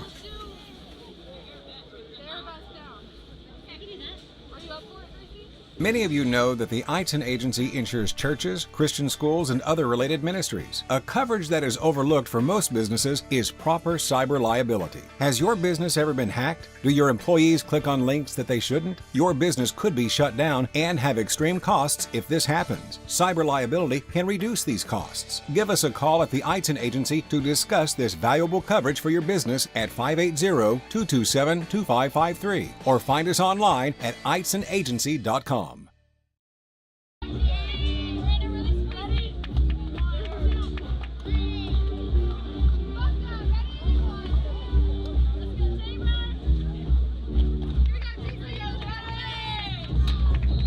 Well, here we are, 2 minutes left in the 2024 season for both of these teams. Obviously, Tabor in the position right now to go away with a winning record of 6-5, and they are going to go for it on this 4th and 2, fourth and a long one, whichever way you look at it. And Green keeps it, makes a move, and he gets it. And that really should be enough right there. So. Enough to kind of we should be able to run the clock out at this point. Well, Ottawa had him in the backfield. I know Preston Greenwood's wishing he had held on, but Green made a nice move. I think Ottawa expected Collier to get it. There's 100% sure they, because they went after him pretty hard. Yeah. And Green had enough momentum. He just powered through right there. So nice job by him to pick up that first down. So Ottawa calls their last time out, but it's going to be first down for the Blue Jays here. With a minute 54 left, I'm not. I think with the minute 54 left, that should be three enough. Plays. Yeah. Right. You have to take that down. You get 40 seconds each play. So. Yeah. Well, a couple scores still going around the league early in the 4th. Evangel 38, Bethel 17. This one may not be updated. KW definitely 23-0 still over Sterling. Friends 58-9 over Bethany late in the 4th. And earlier in the day, Avila beat St. Mary 32-24. It looks like the Blue Jays are going to come out here in victory formation and just take a knee. So Southwestern 41-17 over McPherson. I think that game might be done. So, as the league is ending up today,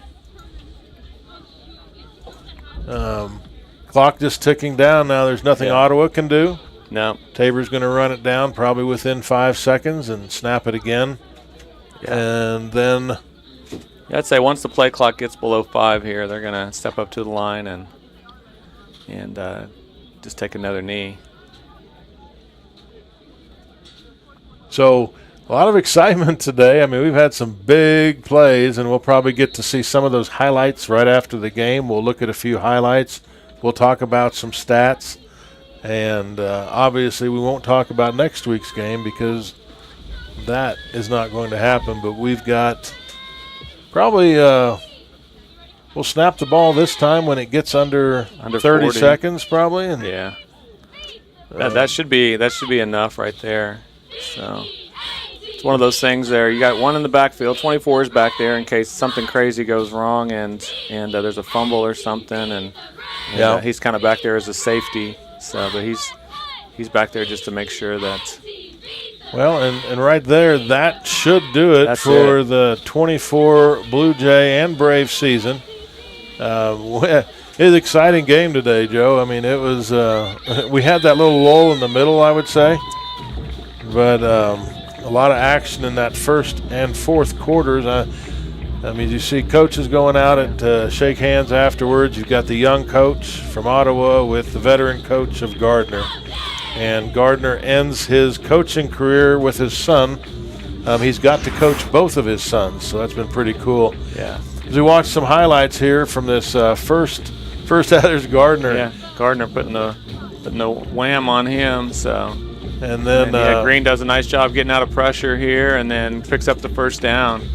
So that's a nice job to keep that drive alive because that actually resulted in a score. So that's right. So right here we had a nice screen pass to Smith.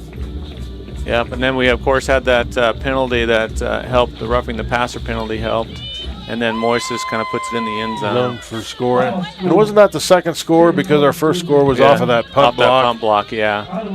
And Green making a nice escape from being deep in our territory for a first. And then falls forward for the first down. So, yeah. So that was a nice job by him. And a good spot by the official there to give him the first down. Yeah. Another place to Dosher here. Dosher had some nice catches there to keep the ball moving several times there. And here's a really good effort, too, once again, to get that first down because he should have been stopped way short. So that was a nice job by Collier to get the first down. That's right. And what a game. Beautiful catch there by Santos. And run. Rumbling, stumbling, bumbling, and then throws the ball halfway through the infield or through the end zone right there. So that was, I know he was excited. So thankfully he didn't get a penalty on that. No kidding. Followed up that catch by by Dante. Yeah, that was great. Great job keeping your feet in bounds on that. And then of course the ball was delivered right on time to Sheriff for that touchdown. So it's a nice job. And then you have here at the end this 2-point conversion that got through, and I don't know how many more we'll have here. And then Jayton Alexander's interception, so that was kind of sealed the deal right there, and that was all. That was where it was at. But a couple stats from today. We're looking at Tabor's offense. Green was 10 of 15 for 127 yards and a touchdown. Receiving wise, Dosher had 3 for 32. We had several Santos, Collier, Hill, Sheriff, and Smith. All had catches that got him in, and Sheriff had the touchdown catch late in the game. Rushing-wise, we talked about him all game, but Collier had 29 carries for 113 yards. Haynes and Greens actually had the rushing touchdowns. Yeah. But those three, Collier just had a great day. On the defensive side of the ball, Gardner was once again all over the place, 8 tackles. And Daigle and Alan Craig. You go down the list of people who made big plays today on defense. Pass deflections. I don't see that in front of me here, but 4. 4 pass deflections by our defense with having a defensive lineman like Craig then getting that interception off of that one. Yeah. Huge day. That was big. That was awesome to see that. And then obviously Jayton Alexander with that interception at the end of the game. Ottawa – offensively, we really kept their he threw some yards there at the end. He was 15 of 33, 151 yards. Their receivers, Curtis was his main guy, 8 receptions, 93 yards, but also he had that big one, right before half. About 30, 40 yards on that one. So big day for him. Rushing-wise, it was Clay, Johnson. Eggers ran the ball the most, Johnson second, but no one had more than 16 yards rushing. So our defense really stepped up the ball. Our defense was really stout today. They did not give up a whole lot. And, of course, then you add the turnovers that they got on that, and that is a really good day for the defense. Yeah, and they had to move it. In that second half when they came out, they were throwing the short routes. So a lot of those completions that Eggers got was those short little 5-10-yard pass plays. And we talked about before the game about Ottawa's defense having Hemphill and Fuentes. Guess who led the team in tackles? It was Hemphill and Fuentes. It was a nice. They did have some nice plays and a good day for them. Just not the outcome they probably wanted.